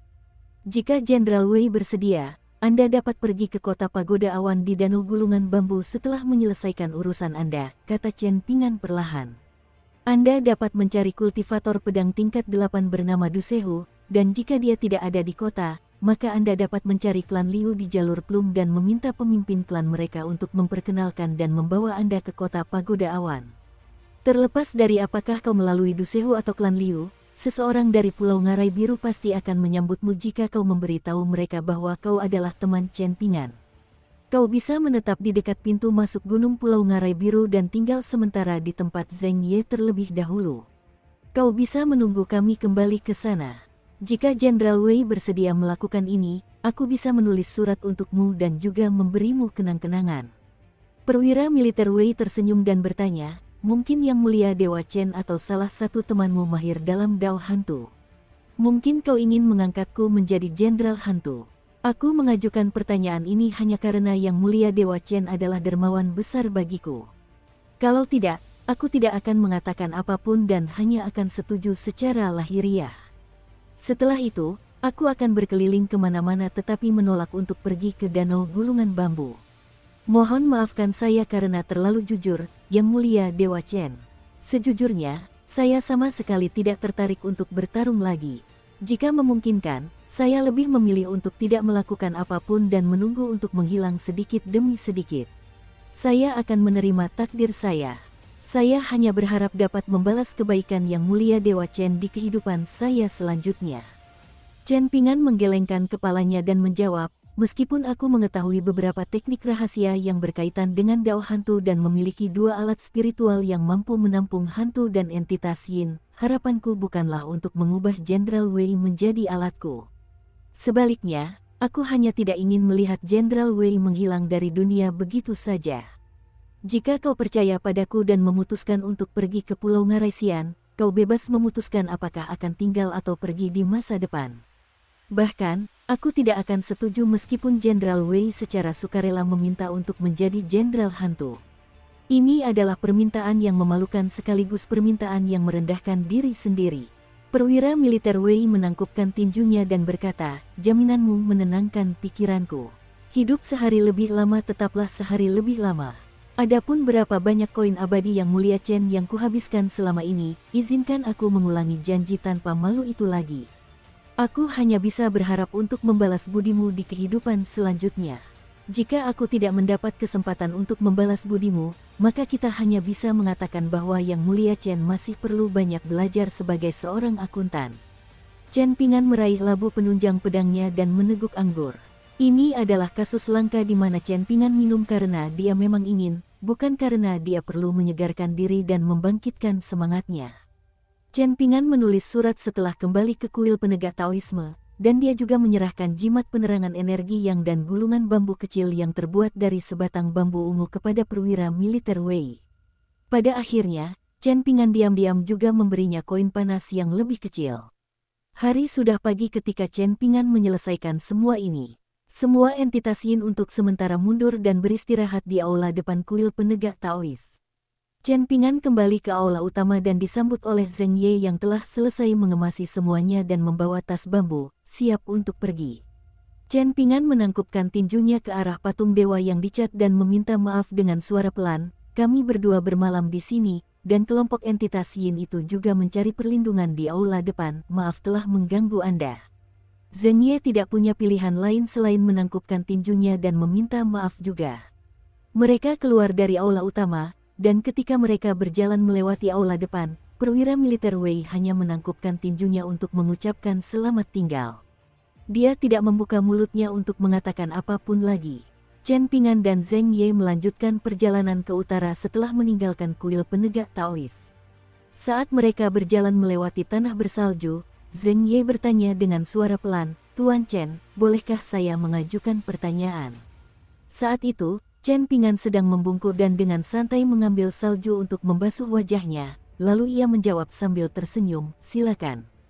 Tuan Chen, apakah Anda perlu menghabiskan begitu banyak uang berulang kali? Terutama ketika Anda tidak perlu. Tanya Zheng Ye. Di Pulau Bulan Jerami, guru saya dan semua orang mengatakan bahwa kultivator seperti kita menghabiskan perak paling banyak, jadi jika kita tidak mengerti bagaimana berhemat dalam hal-hal kecil, maka kita ditakdirkan untuk tidak pernah mencapai hal-hal besar. Kalau begitu, menurutmu aku ditakdirkan untuk mencapai hal-hal besar? Tanya Chen Pingan sambil tersenyum. Zheng Ye menggaruk kepalanya dan menjawab, tentu saja. Tuan Chen sudah menjadi kultivator tingkat tinggi. Lalu bukankah itu menjelaskan semuanya? Di matamu aku sudah menjadi kultivator terkemuka, jadi tidak terlalu masalah jika sesekali aku tidak bersikap hemat, kata Chen Pingan. Zheng Ye merasa Tuan Chen selalu jujur kepada orang lain, namun dalam hal ini, Tuan Chen sengaja tidak menjelaskan semuanya secara menyeluruh. Namun, Zheng Ye terlalu malu untuk menyelidiki lebih dalam karena Tuan Chen tidak mau memberikan detail lebih lanjut. Semalam kami menginap di kuil penegak Taoisme, jadi apakah Anda mengetahui asal-usul para penegak Taoisme serta tanggung jawab yang diemban oleh para dewa ini? Tanya Chen Pingan dengan penuh emosi. Zheng Ye menggelengkan kepalanya dan menjawab, aku hanya pernah mendengar guruku menyebutkan bahwa mereka adalah dewa-dewa sekte Taois yang memiliki sejarah lebih panjang daripada dewa gunung dan dewa air. Chen Pingan tersenyum dan berkata, kalau begitu, kau pasti pernah mendengar pepatah lama, ada dewa di langit di atas sana, kan? Para penegak Tao dulu memeriksa kebaikan dan kesalahan semua orang di dunia. Meskipun pepatah ini agak ketinggalan zaman sekarang, aku masih merasa mempercayainya jauh lebih baik daripada tidak mempercayainya. Ini berlaku untuk orang biasa dan yang disebut kultivator seperti kita. Aku merasa bukan hal yang baik jika kita tidak takut pada langit dan bumi dan hanya takut pada orang jahat dan hantu jahat. Namun, ini hanya pendapatku, jadi kau tidak perlu terlalu memikirkannya, Zheng Ye. Zheng Ye mengangguk dan menjawab, kalau begitu, saya akan menghafalnya dulu. Mungkin suatu hari nanti akan berguna. Chen Pingan berbalik dan melirik Zheng Ye sambil tersenyum. Zheng Ye merasa sedikit malu, dan dia bertanya, Tuan Chen, apakah saya salah bicara lagi? Chen Pingan menggelengkan kepalanya, perlahan berjalan maju dan menjawab, tidak, apa yang kau katakan sangat benar. Beberapa prinsip digunakan demi kelangsungan hidup dan demi peningkatan kualitas hidup kita. Sementara itu, beberapa prinsip lain digunakan demi kenyamanan diri. Adapun prinsip mana yang lebih baik dan lebih sesuai untuk saat ini, itu bergantung pada keadaan dan kondisi pikiran masing-masing orang. Bagaimanapun, aku merasa semua prinsip ini bermanfaat. Kau juga akan mempelajari banyak prinsip, baik besar maupun kecil, di masa depan, jadi ingatlah dan renungkanlah dengan saksama setiap kali kau menghadapi masalah. Hanya setelah melakukan ini barulah kau dapat mengambil keputusan. Pak Chen mengetahui begitu banyak prinsip, kata Zheng Ye dengan tulus. Chen Pingan tersenyum dan memperingatkan, kau bisa berhenti bersikap menjilat seperti itu di masa mendatang. Tidak kekurangan orang-orang yang menjilat di sekitar Tuan Chenmu. Sambil membawa kotak bambu besar di punggungnya, Zheng Ye sedikit menoleh dan menjawab dengan tawa riang, tapi saya satu-satunya yang menemani Tuan Chen saat ini, jadi saya perlu mengucapkan lebih banyak kata-kata sanjungan yang tulus, agar Tuan Chen tidak merasa tidak nyaman setelah terlalu lama tidak mendengar pujian. Chen Pingan tersenyum lebar, tiba-tiba berjongkok dan dengan cekatan membuat boneka salju seukuran telapak tangan sebelum meletakkannya di atas kotak bambu Zheng Ye. Bocah jangkung itu sangat bingung. Chen Pingan bertepuk tangan dan menjelaskan, aku akan memperagakan jurus tinju dasar sebentar lagi, jurus yang sangat sederhana di mana aku hanya melempar pukulan setiap 6 langkah. Kamu bisa meniru gerakanku dan mempelajari jurus tinju ini, tetapi kamu harus memastikan boneka salju kecil itu tidak jatuh dari kotak bambumu. Aku akan mengajarimu 3 kali, dan aku ingin kamu memperagakan jurus tinju ini saat kita dalam perjalanan ke tujuan kita. Aku tidak akan memaksamu untuk melakukannya, dan kamu juga tidak perlu memaksakan diri. Anggap saja ini sebagai cara untuk menghilangkan kebosananmu. Setelah mengatakan itu, Chen Pingan melakukan meditasi berjalan 3 kali untuk Zheng Ye. Bocah muda itu memperhatikan dengan saksama, matanya terfokus tajam saat ia mengingat setiap langkah dan pukulan Chen Pingan.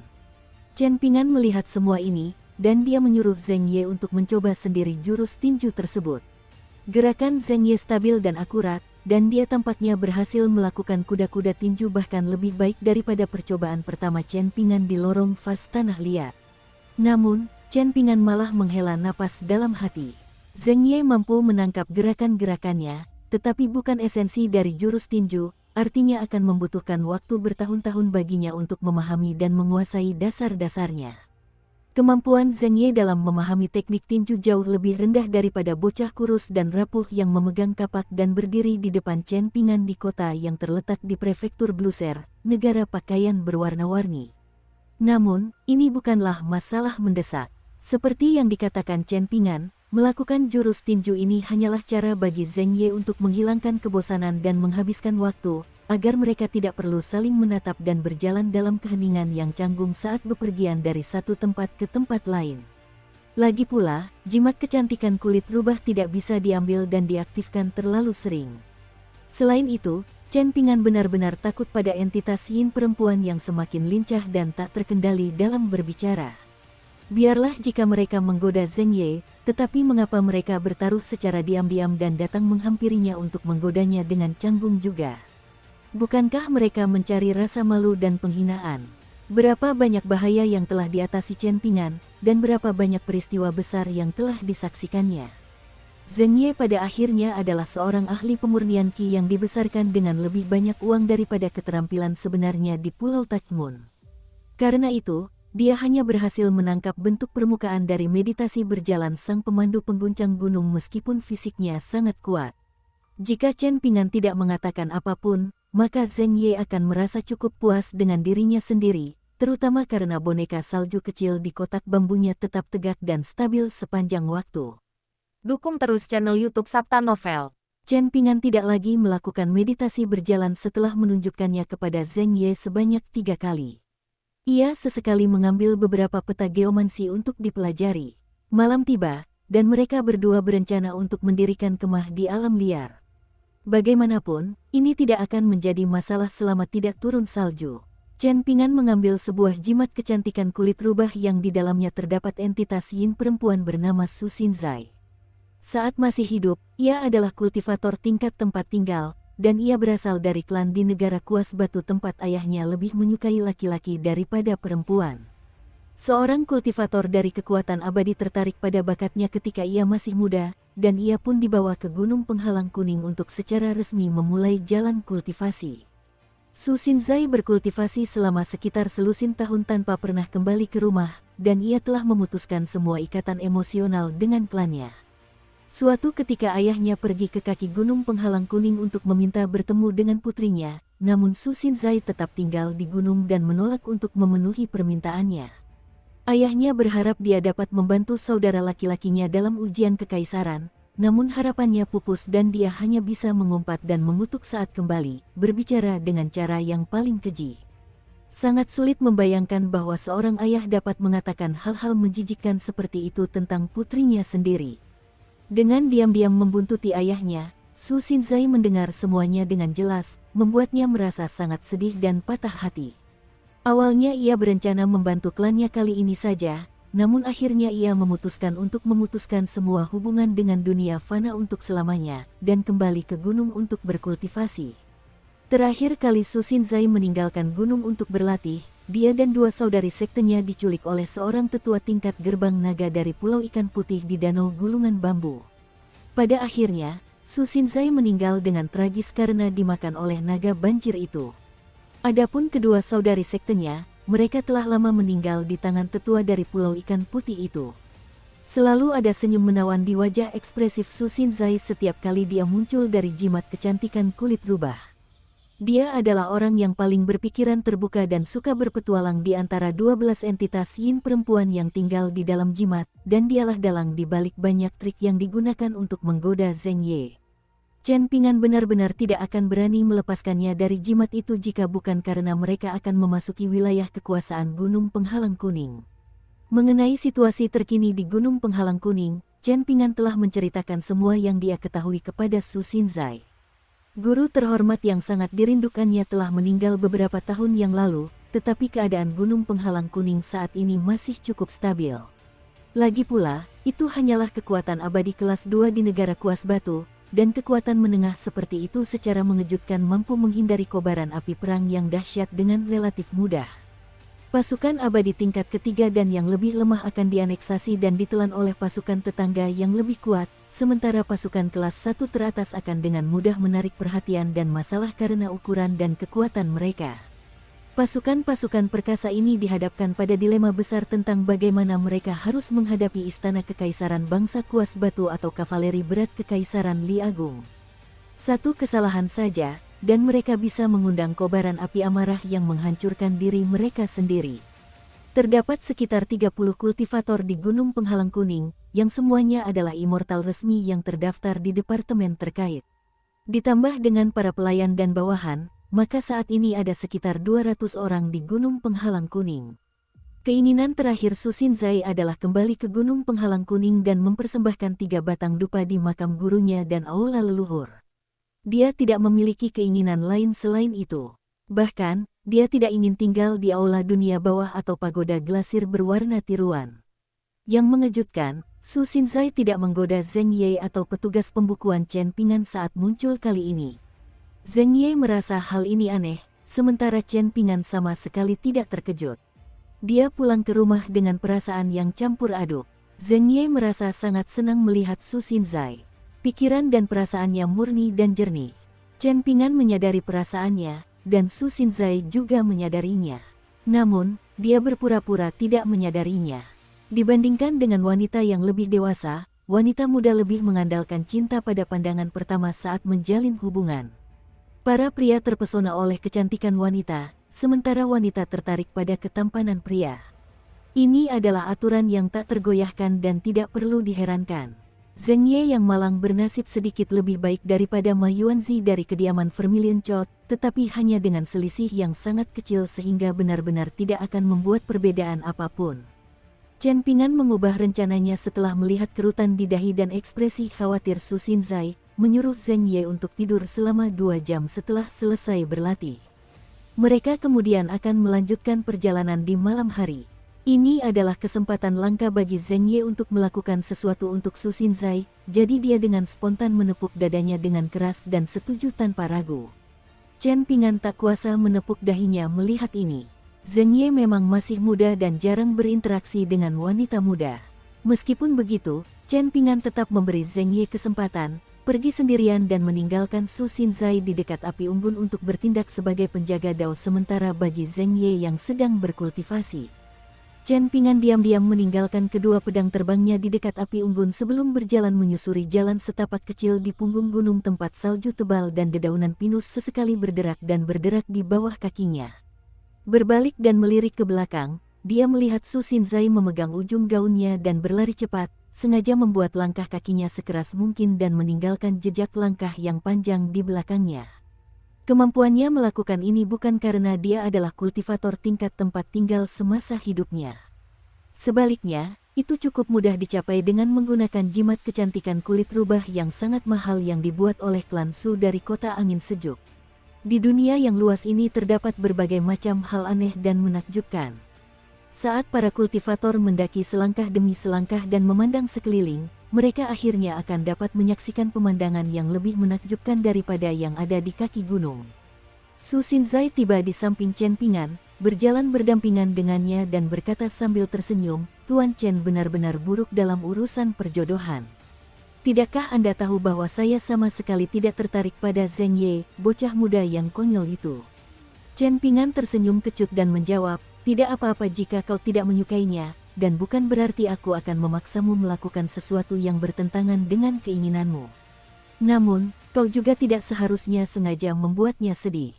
Nona Su akan merasa nyaman dan tanpa beban di masa depan, tetapi aku masih perlu berinteraksi dengan bocah konyol itu selama beberapa tahun lagi." Su Xinzai berpura-pura terkejut, tersenyum dengan mata menyipit dan berseru, "Seorang immortal hebat seperti Tuan Chen benar-benar peduli dengan perasaan seorang anak muda bodoh seperti dia. Kau harus memukulinya jika dia tidak patuh. Kau harus memukulinya sampai dia tunduk. Kultivator dari danau gulungan bambu semuanya seperti ini, kami tidak mengingat kebaikan, dan kami hanya mengingat pukulan." Chen Pingan tertawa geli dan menjawab, "Aku hampir saja mengabaikanmu. Su Xinzai tiba-tiba mengulurkan tangan dan mencoba melingkarkannya di siku Chen Pingan, namun Chen Pingan buru-buru melompat menjauh dan menatapnya tajam, bertanya, kau benar-benar ingin dipukuli? Su Xinzai menutup mulutnya dan terkikik. Kemudian dia membungkuk dan membuat bola salju, bertanya dengan santai, Tuan Chen, di mana keranjang arang kecil yang selalu Anda bawa? Saya bisa membantu Anda menyalakannya. Chen Pingan menggelengkan kepalanya dan berkata, kita tidak boleh membuang-buang arang. Di Pulau Ngaraisian tidak masalah, dan tentu saja ada seseorang yang akan mengisi kembali persediaan arangku setelah aku selesai menggunakannya. Namun, di sini tidak ada hal seperti itu, jadi aku harus mengeluarkan uangku sendiri untuk membeli arang dari pasar. Tanganku akan hangat, tetapi hatiku akan sakit.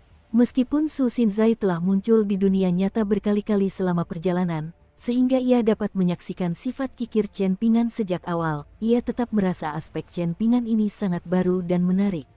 Justru karena ingin mendengar jawaban itulah dia mengajukan pertanyaan tersebut sejak awal.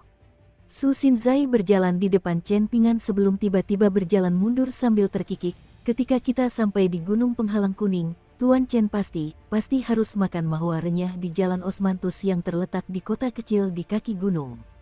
Hanya dengan makan mahua ini perjalanan ini akan berharga. Bahkan, akan lebih baik jika Anda membeli sekantong besar dan membawanya. Kau akan membayar? Tanya Chen Pingan dengan kesal. Su Xinzai memutar matanya dan berseru, astaga, apa masalahnya, Tuan Chen, Dewa Tua Chen? Anda sudah jauh-jauh datang ke sini, tapi masih mengkhawatirkan beberapa tael perak. Chen Pingan tersenyum dan menjawab, jelas sekali bahwa kau adalah seorang wanita muda yang tidak tahu cara menabung dan berbelanja secara bertanggung jawab, namun kau masih berani meremehkan Zheng Ye yang jujur dan bertanggung jawab. Su Xinzai sangat kesal, jadi dia segera melemparkan bola salju di tangannya ke arah Chen Pingan. Chen Pingan sedikit menekuk lututnya dan dengan mudah menghindari serangan itu. Su Xinzai baru saja akan membuat bola salju lain, namun Chen Pingan buru-buru berkata, berhenti, aku tidak ingin Zheng Ye salah paham tentang kita berdua. Benar saja, Su Xinzai menghentikan gerakannya dan berkomentar dengan geli, mungkin Tuan Chen sudah pernah melihat wanita-wanita cantik luar biasa sebelumnya, jadi aku tidak lagi menarik perhatianmu. Atau mungkin kau tertarik, tapi kau tidak berani mengungkapkan perasaanmu. Chen Pingan tersenyum tipis dan menjawab, ini bukan sesuatu yang seharusnya diungkapkan kepada orang lain. Su Xinzai menatap mata pemuda itu sebelum mengerutkan wajah dan berseru, wow, sungguh mengejutkan. Ternyata, Tuan Chen yang bodoh ini benar-benar punya gadis yang disukainya. Ah sial, sepertinya aku kalah taruhan lagi.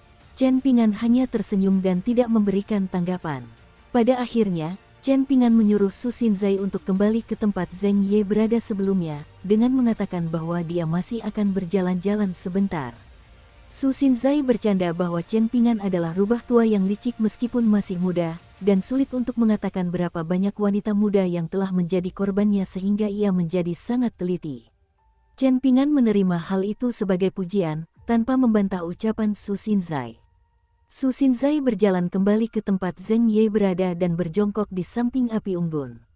Chen Pingan tidak kembali untuk waktu yang lama. Senyum riang terpancar di wajah Zheng Ye ketika dia selesai berkultivasi dan melihat Su Xinzai berjongkok di sampingnya. Mereka bertiga berangkat lagi ketika Chen Pingan akhirnya kembali. Chen Pingan tidak mengambil jimat kecantikan kulit rubah lainnya karena mereka mendekati wilayah kekuatan abadi, dan keputusan ini konsisten dengan apa yang biasanya dia lakukan ketika melewati kuil Dewa Gunung, kuil Dewa Sungai, paviliun Dewa Kota, kuil Cendikiawan, dan kuil Bijak Bela Diri di masa lalu. Pada kenyataannya, memiliki tablet giok tetua tamu dari Pulau Ngaraisian berarti Chen Pingan dapat dengan mudah mengabaikan masalah-masalah kecil yang mungkin dihadapinya.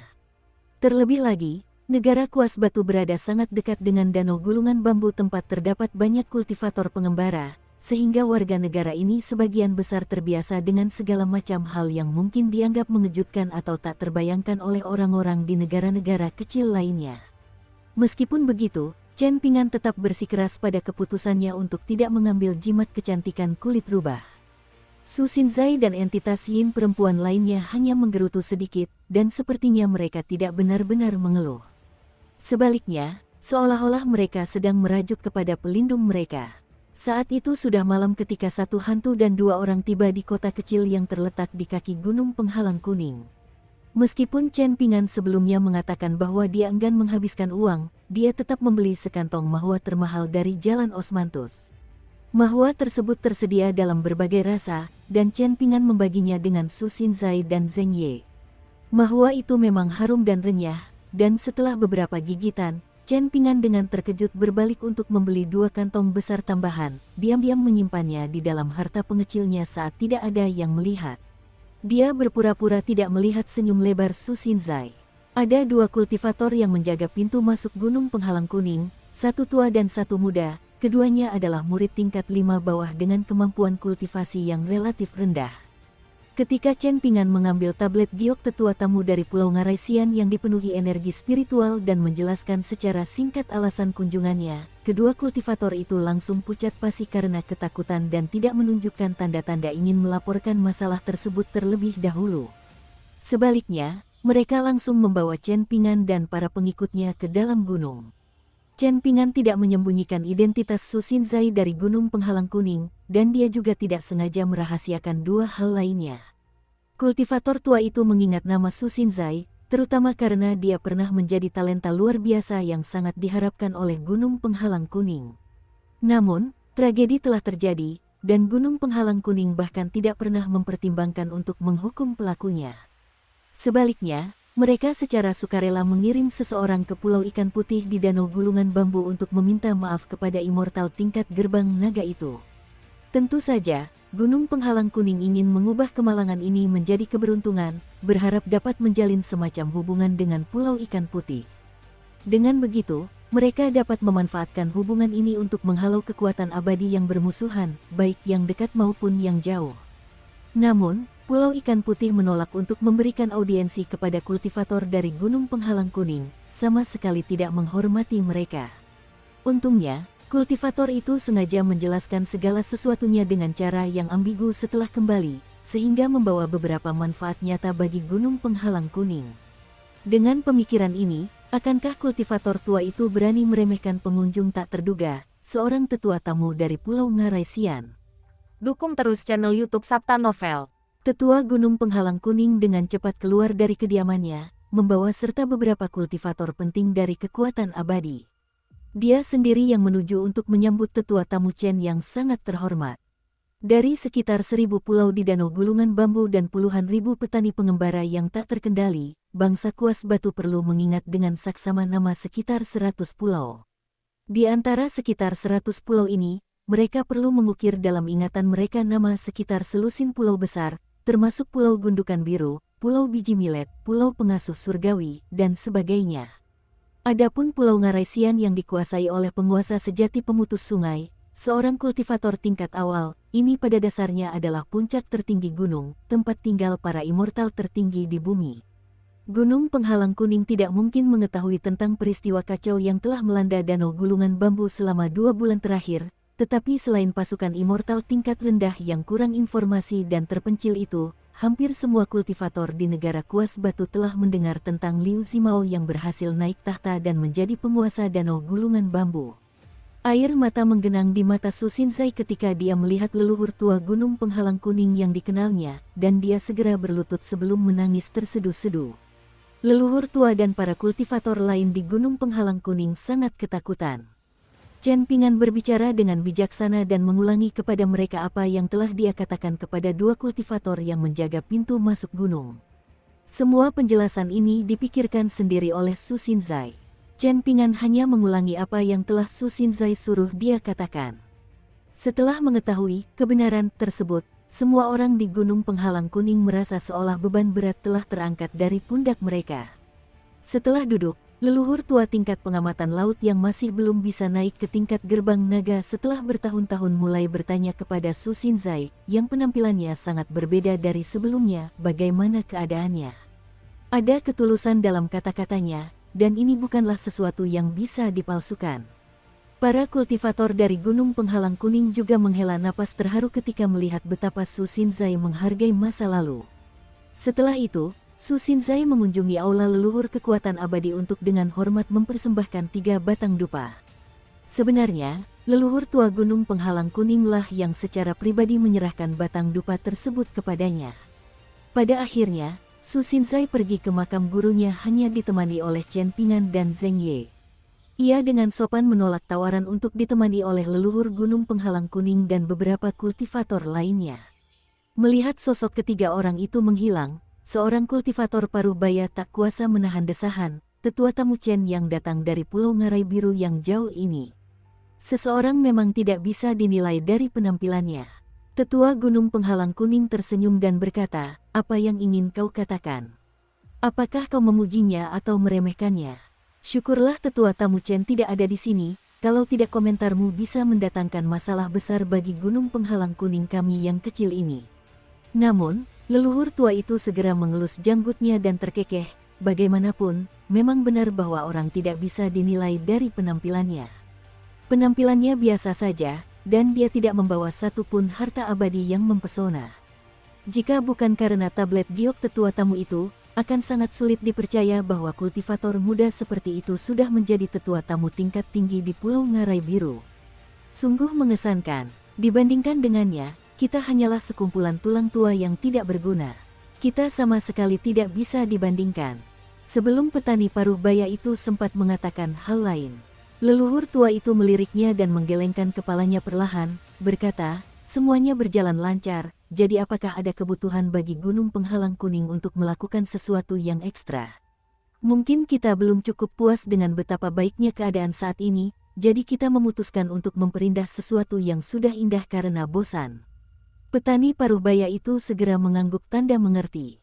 Meskipun mereka sudah berjalan cukup jauh, Su Xinzai masih dengan jeli memperhatikan ekspresi kesal di wajah Chen Pingan.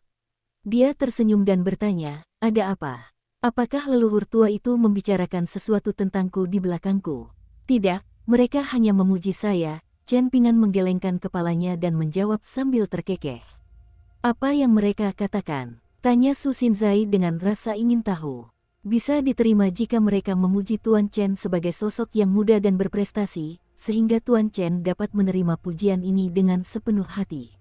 Tetapi jika mereka memuji Tuan Chen sebagai sosok yang tampan dan luar biasa dalam perilakunya, tolong jangan percaya omong kosong mereka. Benar sekali, hanya orang-orang yang sepemikiran yang bergabung dengan kekuatan abadi yang sama. Para kultivator di Gunung Penghalang Kuning semuanya berpikir dan bertindak dengan cara yang sama, kata Chen Pingan dengan pasrah. Su Xinzai tersenyum sebagai tanggapan. Setelah itu, dia berjalan sangat perlahan. Chen Pingan juga memperlambat lajunya. Terdapat area yang relatif indah di belakang Gunung Penghalang Kuning, meskipun energi spiritual di sini jauh lebih tipis daripada di Pulau Ngarai Sian. Mereka berdiri di depan sebuah makam. Su Xinzai mempersembahkan 3 batang dupa dan bersujud untuk memberi penghormatan kepada mendiang gurunya. Dia enggan berdiri untuk waktu yang lama. Chen Pingan berjongkok di kejauhan dan dengan santai mengambil segenggam kecil tanah, lalu meremasnya perlahan di tangannya. Zheng Ye menatap Su Xinzai dari kejauhan, merasakan kesedihan yang sama seperti yang dirasakannya. Setelah Su Xinzai akhirnya berdiri, dia menyeka air mata dari wajahnya sebelum berjalan menghampiri Chen Pingan. Ada kelegaan di wajahnya, dan alisnya tidak lagi berkerut sedih. Chen Pingan membuang tanah itu dan berdiri kembali. Su Xinzai tersenyum tipis dan berkata, Tuan Chen, Anda bisa menyimpan jimat itu sekarang. Chen Pingan ingin mengatakan sesuatu, tetapi ia ragu-ragu. Akhirnya, ia tetap diam dan memasukkan kembali jimat kecantikan kulit rubah ke dalam lengan bajunya. Di hadapannya berdiri sosok Yin perempuan yang telah kembali ke penampilan aslinya. Kau yakin tidak ingin tinggal di jimat kecantikan kulit rubah lagi? Tanya Chen Pingan. Kau tidak ingin tinggal di sana meskipun ada upacara pemujaan surgawi, ritual pembebasan air dan tanah, cara untuk reinkarnasi yang lebih baik, atau? Su Xinzai menggelengkan kepalanya sebelum Chen Pingan selesai bicara, menyela dan berkata, aku tidak menyesal, sama sekali tidak. Dia mundur beberapa langkah dan tersenyum indah sambil memberi hormat dengan anggun kepada petugas pembukuan yang pucat pasi seperti makhluk Yin. Su Xinzai berbalik dan tersenyum pada Zheng Ye yang berlinang air mata, sambil berkata, "Anak muda yang bodoh, ingatlah untuk berlatih dengan sungguh-sungguh bersama Tuan Chen di masa depan. Pastikan untuk naik ke tingkat 5 menengah dan menjadi seorang immortal bumi." Zheng Ye mengangguk dengan sungguh-sungguh sebagai jawaban. Su Xinzai kemudian menoleh ke Chen Pingan dan berkata dengan suara lembut, "Semoga semua keinginan Tuan Chen terwujud, dan semoga Tuan Chen Pingan terbebas dari segala kekhawatiran." "Kau tidak mau mempertimbangkan kembali?" tanya Chen Pingan dengan suara serak. "Semoga Tuan Chen menjadi pasangan dao abadi dengan gadis yang kau sukai," pungkas Su Xinzai. Chen Pingan menarik napas dalam-dalam dan menangkupkan tinjunya sebagai tanda perpisahan, sambil berkata, "Semoga takdir mempertemukan kita lagi di masa depan." Air mata mengalir di wajah Su Xinzai, namun dia tersenyum bahagia sambil memohon, "Tuan Chen, tolong pastikan untuk mengenali saya saat itu, ya." Chen Pingan mengangguk pelan sebagai jawaban. Su Xinzai sedikit memiringkan kepalanya dan menatap mata pemuda itu, seolah ingin memastikan bahwa dia tidak berbohong. Pada akhirnya, dia tersenyum lebar dan berkomentar, "Hah, aku baru menyadari bahwa Tuan Chen kita sebenarnya sangat tampan." Chen Pingan memaksakan senyum, dengan gemetar mengangkat ibu jarinya dan menjawab, "Nona muda ini memiliki selera yang cukup bagus." Tanpa penyesalan dan keterikatan lagi, jiwa Su Xinzai mulai memudar sedikit demi sedikit, membuatnya tampak seperti wanita cantik dalam lukisan yang terbakar menjadi abu dan berserakan tertiup angin, akhirnya kembali ke pelukan langit dan bumi. Chen Pingan melambaikan tangan sebagai ucapan perpisahan kepadanya. Zheng Ye menutupi wajahnya dan terisak-isak. Pada akhirnya, Chen Pingan menepuk bahu anak laki-laki itu dan berkata, "Ayo pergi." Zheng Ye mengangguk pelan dan menundukkan kepalanya dengan sedih.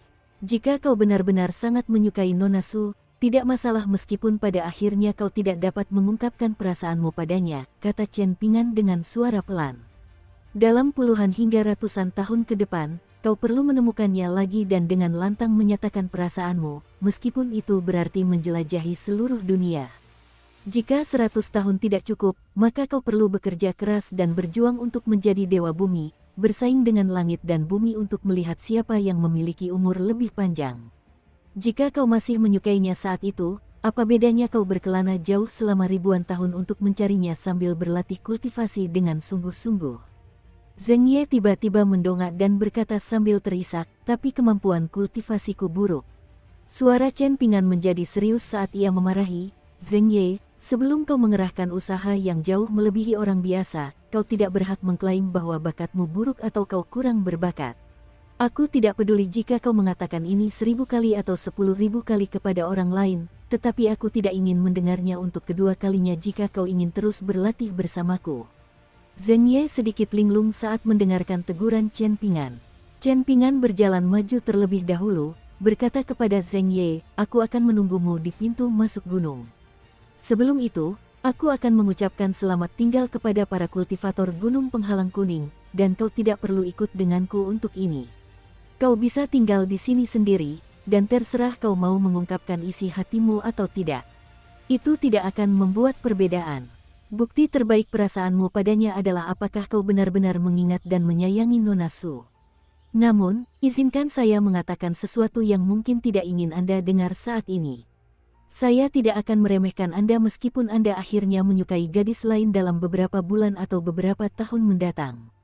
Namun, jika Anda benar-benar dapat mengingat Nona Su seumur hidup Anda, maka saya pasti akan lebih menghargai Anda, Zheng Ye." Chen Pingan meninggalkan Zheng Ye sendirian, kembali ke sisi lain gunung untuk berterima kasih kepada para kultivator gunung penghalang kuning dan mengucapkan selamat tinggal kepada mereka. Kemudian, ia perlahan-lahan menuruni gunung. Sesampainya di bawah, dia duduk di anak tangga di pintu masuk gunung untuk menunggu Zheng Ye. Berbalik dan mendongak, dia melihat seorang anak laki-laki muda yang tinggi dan tegap berlari menuruni gunung. Terletak di Jalan Pain dan Kren, jalan tempat tinggal banyak pejabat dan bangsawan dari salah satu kota provinsi negara Sikat Batu, terdapat kediaman klan Ma yang memiliki ambang pintu yang sangat tinggi. Klan ini memang sudah merupakan klan terkemuka sejak awal, namun kedudukannya semakin meningkat berkat kelahiran seorang putri yang bahkan lebih berharga daripada anggota keluarga kerajaan. Klan Ma sangat terkenal di kota provinsi tersebut, dan bahkan gubernur yang sombong dan angkuh pun akan memastikan untuk mengirim beberapa bawahannya setiap kali tahun baru atau ada festival. Tahun baru sudah di ambang pintu, dan derap tapak kuda bergema di sepanjang jalan batu biru yang lebar di pagi hari. 3 ekor kuda telah memasuki kota dan tiba di jalan Pine dan Kren sangat pagi. Kobaran api perang melanda bangsa Stonebrus, dan kini pertanda kehancuran ini telah menyebar ke wilayah tengah bangsa itu, hanya satu provinsi dari provinsi tempat jalan Pine dan Kren berada. Jalan itu tidak lagi semeriah dan penuh dengan perayaan gembira seperti tahun-tahun sebelumnya. Ketiga orang itu turun dari kuda mereka. Salah satunya adalah seorang pemuda lesu yang mengenakan jubah katun biru langit dan membawa pedang serta sebilah pedang seperti para pengembara itu. Ia ditemani oleh seorang pria dan seorang wanita. Yang pertama adalah seorang anak laki-laki muda yang tinggi dan tegap membawa tas bambu dan yang kedua adalah seorang wanita muda yang ramping yang sayangnya mengenakan topi berkerudung. Kepala klan Ma adalah seorang pria parubaya yang berpakaian tidak kalah mewahnya dengan bangsawan dari kota-kota prefektur, dan dia menguap sambil melirik sekilas ke arah pemuda asing yang berdiri di barisan depan di antara ketiga orang itu. Dia merasa sedikit tidak sabar, tetapi dia segera bergidik dan terbangun sepenuhnya setelah mendengar bahwa pemuda itu berasal dari Pulau Ngarai Biru di Danau Gulungan Bambu. Ia segera menundukkan kepala dan membungkuk, meminta para dewa yang terhormat untuk menunggu sejenak sementara ia pergi untuk memberitahu pemimpin klan tentang kedatangan mereka. Saat pelayan itu berlari pergi, ia tidak lupa untuk berbalik sambil tersenyum dan dengan ramah meminta para dewa yang terhormat untuk menunggu dengan sabar. Ia pasti akan kembali sesegera mungkin. Kediaman klan Ma berukuran besar, dan pelayan yang berkeringat deras itu kembali ke pintu masuk setelah 6 atau 7 menit. Berjalan tergesa-gesa di sampingnya adalah seorang pria kurus dan rapi dengan cambang beruban. Berjalan dengan lambat dan tenang di belakang mereka berdua adalah seorang lelaki tua yang tampak seperti guru di sebuah sekolah swasta. Wanita muda yang mengenakan topi berkerudung itu hampir menangis, namun ia menggigit bibirnya erat-erat dan tidak mengeluarkan suara sedikit pun. Chen Pingan mengambil kembali tablet gioknya dan menyerahkannya kepada lelaki tua itu yang dengan saksama memeriksa sisi depan dan belakangnya. Kemudian, dengan hormat ia mengembalikan tablet giok itu kepada Chen Pingan dan berkata dengan suara pelan, "Saya tidak menduga akan kedatangan tamu terhormat ini, jadi mohon maafkan saya atas sambutan yang kurang pantas." Pemimpin klan Ma menekan rasa senang, hormat, dan kekhawatirannya, lalu dengan cepat mengundang ketiga tamu dari Pulau Ngarai Sian yang jauh itu ke kediamannya. Awalnya, pemimpin klan ingin memberikan sambutan meriah kepada para tamunya untuk menunjukkan ketulusannya, tetapi pemuda abadi yang berjalan di depan dengan sopan menolak tawarannya. Berdasarkan apa yang telah ia diskusikan dengan putri berharga dari klan Ma yang pernah membawa kehormatan dan kemuliaan besar bagi klannya, Chen Pingan dengan jujur berkata kepada pemimpin klan yang sehat meskipun mendekati usia 50 tahun, di Danau Gulungan Bambu, Madui awalnya adalah seorang kultivator di Pulau Angin Pinus yang berlatih di sebuah kelompok abadi yang dipimpin oleh seorang kultivator tua bernama Sao Dongtian. Saat itu ia tidak memiliki harapan untuk mencapai Jalan Agung, tetapi ia kemudian menemukan kesempatan lain yang ditakdirkan dan benar-benar memasuki jalan kultivasi yang benar. Ia cukup beruntung untuk bergabung dengan garis keturunanku, dan sekarang ia dapat dianggap sebagai keponakan juniorku.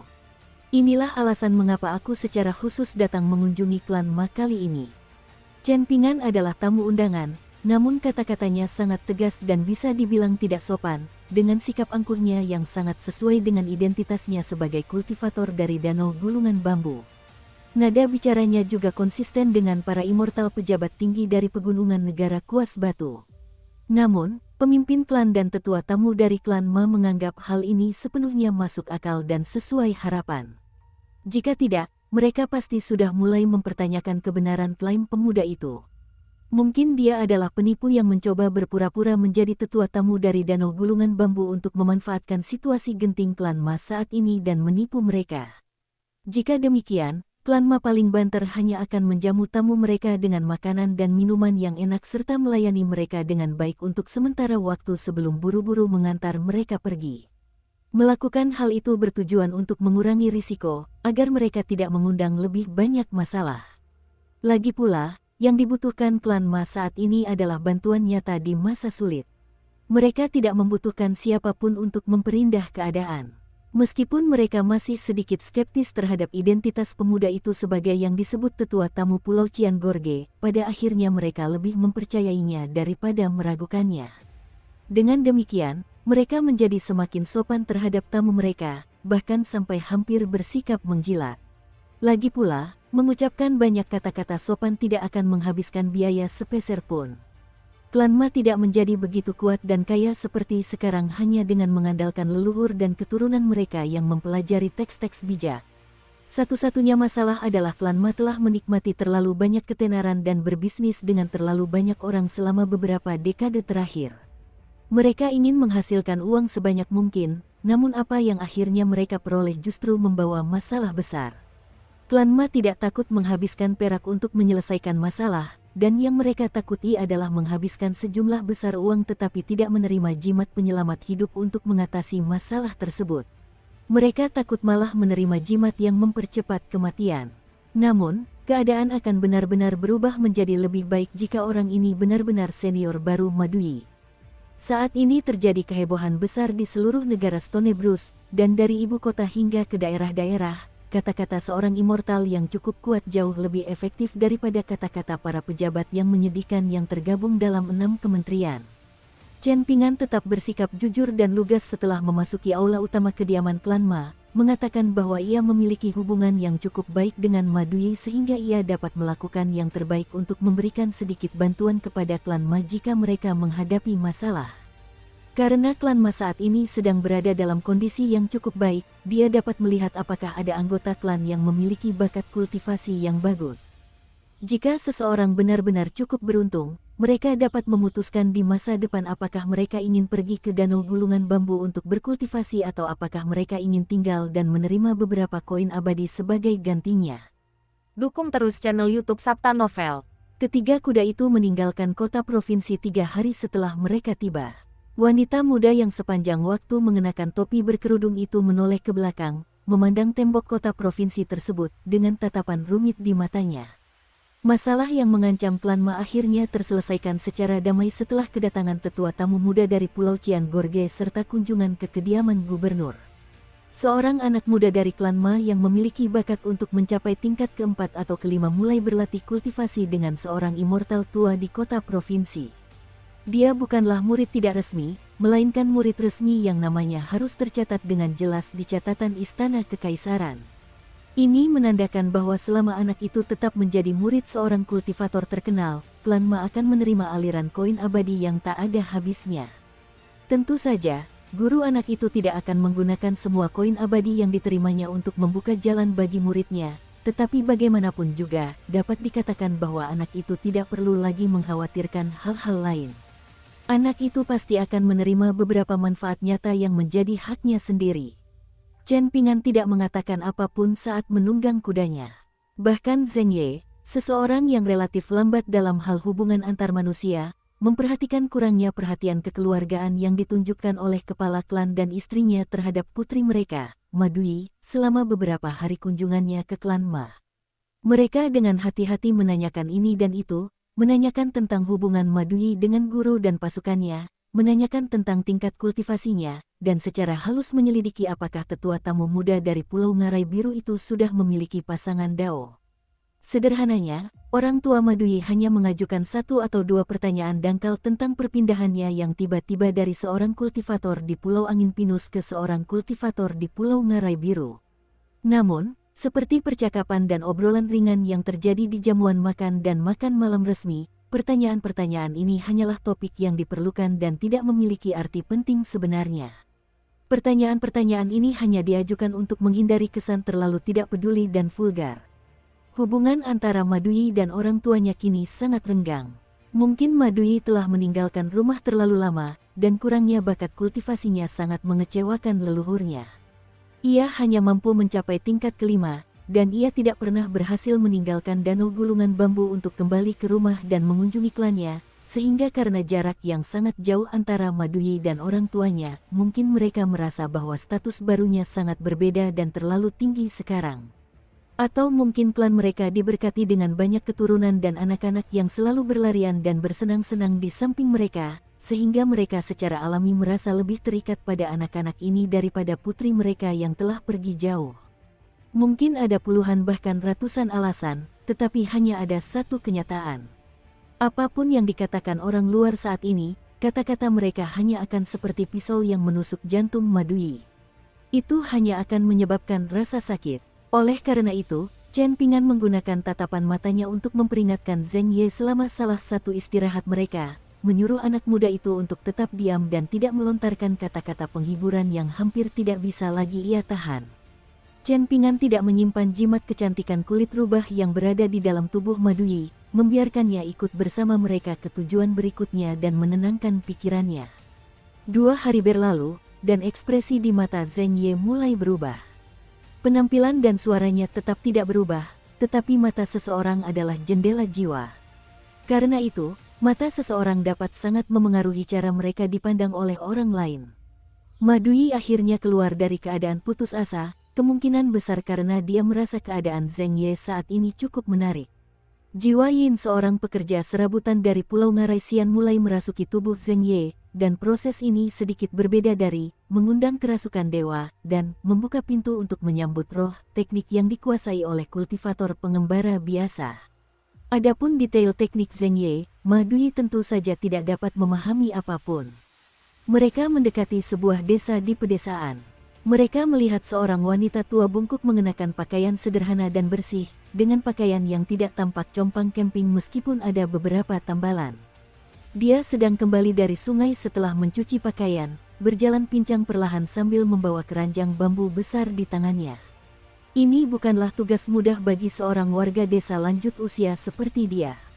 Seseorang akan menghadapi banyak kesulitan dalam hidupnya, dan sedikit mengeluh meskipun hidupnya sederhana dan sulit sudah sangat sulit. Bagi mereka yang hidup dalam kemiskinan, memikirkan untuk hidup seperti orang kaya tampak sesulit mendaki surga. Namun, menginginkan hidup nyaman dan tanpa beban bahkan lebih sulit. Zheng Ye melompat dari kudanya, tersandung saat berlari menuju wanita tua itu. Setelah tiba di depannya, dia segera berlutut dan bersujud dengan keras. Wanita tua itu benar-benar bingung, dan dia buru-buru meletakkan keranjang bambunya, tidak punya waktu untuk memperhatikan pakaian yang baru saja dicucinya dan apakah pakaian itu akan terkena lumpur. Dia membungkuk dengan susah payah dan mencoba membantu anak laki-laki yang tidak dikenalnya itu berdiri, dan dia dengan panik bertanya dalam dialek lokal yang tidak dimengerti oleh Chen Ping'an dan Madui, "Apa yang kamu lakukan? Apa yang kamu lakukan? Tidak perlu seperti ini, oh, tidak perlu seperti ini." Kemudian malam itu, terdapat seorang wanita cantik berkulit rubah tambahan di kamar wanita tua itu, namun di dalam tubuh ini sebenarnya bersemayam jiwa seorang pria. Di atas meja terdapat setumpuk koin abadi yang ditinggalkan Chen Ping'an sebelum pergi, dengan energi spiritual yang cukup untuk bertahan selama 20 tahun. Ini adalah waktu yang cukup untuk merawat wanita tua itu dan menemaninya hingga saat-saat terakhirnya. Setelah ketiga tamu itu pergi, wanita tua itu bergandengan tangan dengan cucunya, yang sudah lama meninggalkan rumah, dan keduanya meneteskan air mata sambil duduk berhadapan. 3 ekor kuda ditinggalkan di sepanjang jalan setapak kecil desa itu. Jiwa Zheng Ye masih sedikit tidak stabil, dan dia perlu bermeditasi dan bernapas perlahan untuk mengatasi masalah ini. Ketiga kuda itu pergi perlahan. Madui tiba-tiba berkata, "Wanita tua itu memang orang baik, tapi seharusnya dia tidak berbicara seperti itu kepadamu setelah mengetahui kebenarannya. Pada prinsipnya memang benar membalas nyawa dengan nyawa, tetapi apa hubungannya kemalangan yang diderita cucunya denganmu?" Chen Ping'an menggelengkan kepalanya dan berkata, "Kurasa seharusnya dia mengatakan itu. Sudah tepat baginya untuk melakukannya." Madui tiba-tiba mendengus dingin dan berkata dengan ekspresi kesal, "Lihat saja, bahkan seorang wanita tua dari desa terpencil pun lebih menyayangi anaknya daripada orang tuaku yang berhati dingin." Chen Ping'an berbalik dan bertanya sambil tersenyum, "Apakah kau sangat marah? Jika begitu, mengapa kita tidak kembali ke kota provinsi untuk mengambil kembali koin abadi itu? Aku bisa membantumu memarahi orang tuamu. Aturannya sama seperti sebelumnya. Kau susun apa yang akan kau katakan, dan aku akan mengatakannya saat kita sampai di sana." Sambil santai menunggang kudanya, Madui menoleh ke Chen Ping'an dan mendengus jijik menanggapi sarannya, lalu berkata, "Hanya dalam mimpimu." Seperti yang diharapkan dari seorang akuntan yang kehilangan hati nuraninya dan selalu memikirkan cara menghasilkan uang. Chen Pingan tertawa terbahak-bahak. Madui tiba-tiba tersenyum dan berkata, "Tahukah kamu mengapa orang tuaku memilih nama ini untukku? Karena bidan mengatakan dengan pasti bahwa aku akan menjadi anak laki-laki yang gemuk sebelum aku lahir." Namun, ayahku yang menunggu di luar pintu langsung terkejut ketika mendengar bahwa aku adalah seorang perempuan. Dia menghentakkan kakinya karena marah dan pergi, tetapi akhirnya kembali dalam keadaan marah dan kesal. Ibuku sering bercerita tentang pertama kali ayahku melihatku. Kulitku halus dan selembut giok, dan aku sangat imut dan tidak jelek seperti kebanyakan bayi lainnya, jadi ayahku langsung tertawa gembira saat melihatku. "Oh, benar, tahukah kamu mengapa aku dipanggil Madui?" "Aku ingin bertanya, Tuan Chen." Chen Pingan tersenyum dan menggelengkan kepalanya. Madui menganggukkan kepalanya seperti guru-guru yang sangat menyebalkan baginya di masa mudanya, sambil berkata, "Luar biasa dalam bakat dan tekun dalam belajar, mahir dalam gerakan dan tak tertandingi di jalan Dao Agung, sungguh menakjubkan. Bukankah seharusnya tak tertandingi di dunia?" tanya Chen Pingan. Madui memegang perutnya dan tertawa terbahak-bahak, lalu menjawab, "Ya ampun, Guru Chen, Anda sudah tahu saya sedang menggertak sekarang." Oke, kau satu-satunya orang pintar di sini," kata Chen Pingan dengan kesal. Madui berbalik dan bertanya dengan suara lembut, "Tuan Chen, mengapa Anda membantu kami seperti ini?" Chen Pingan melepaskan kendali dan menyilangkan tangannya di belakang kepala, bergumam, mengapa aku melakukan ini?" Madui menatap dengan linglung pipi Chen Pingan yang sedikit cekung.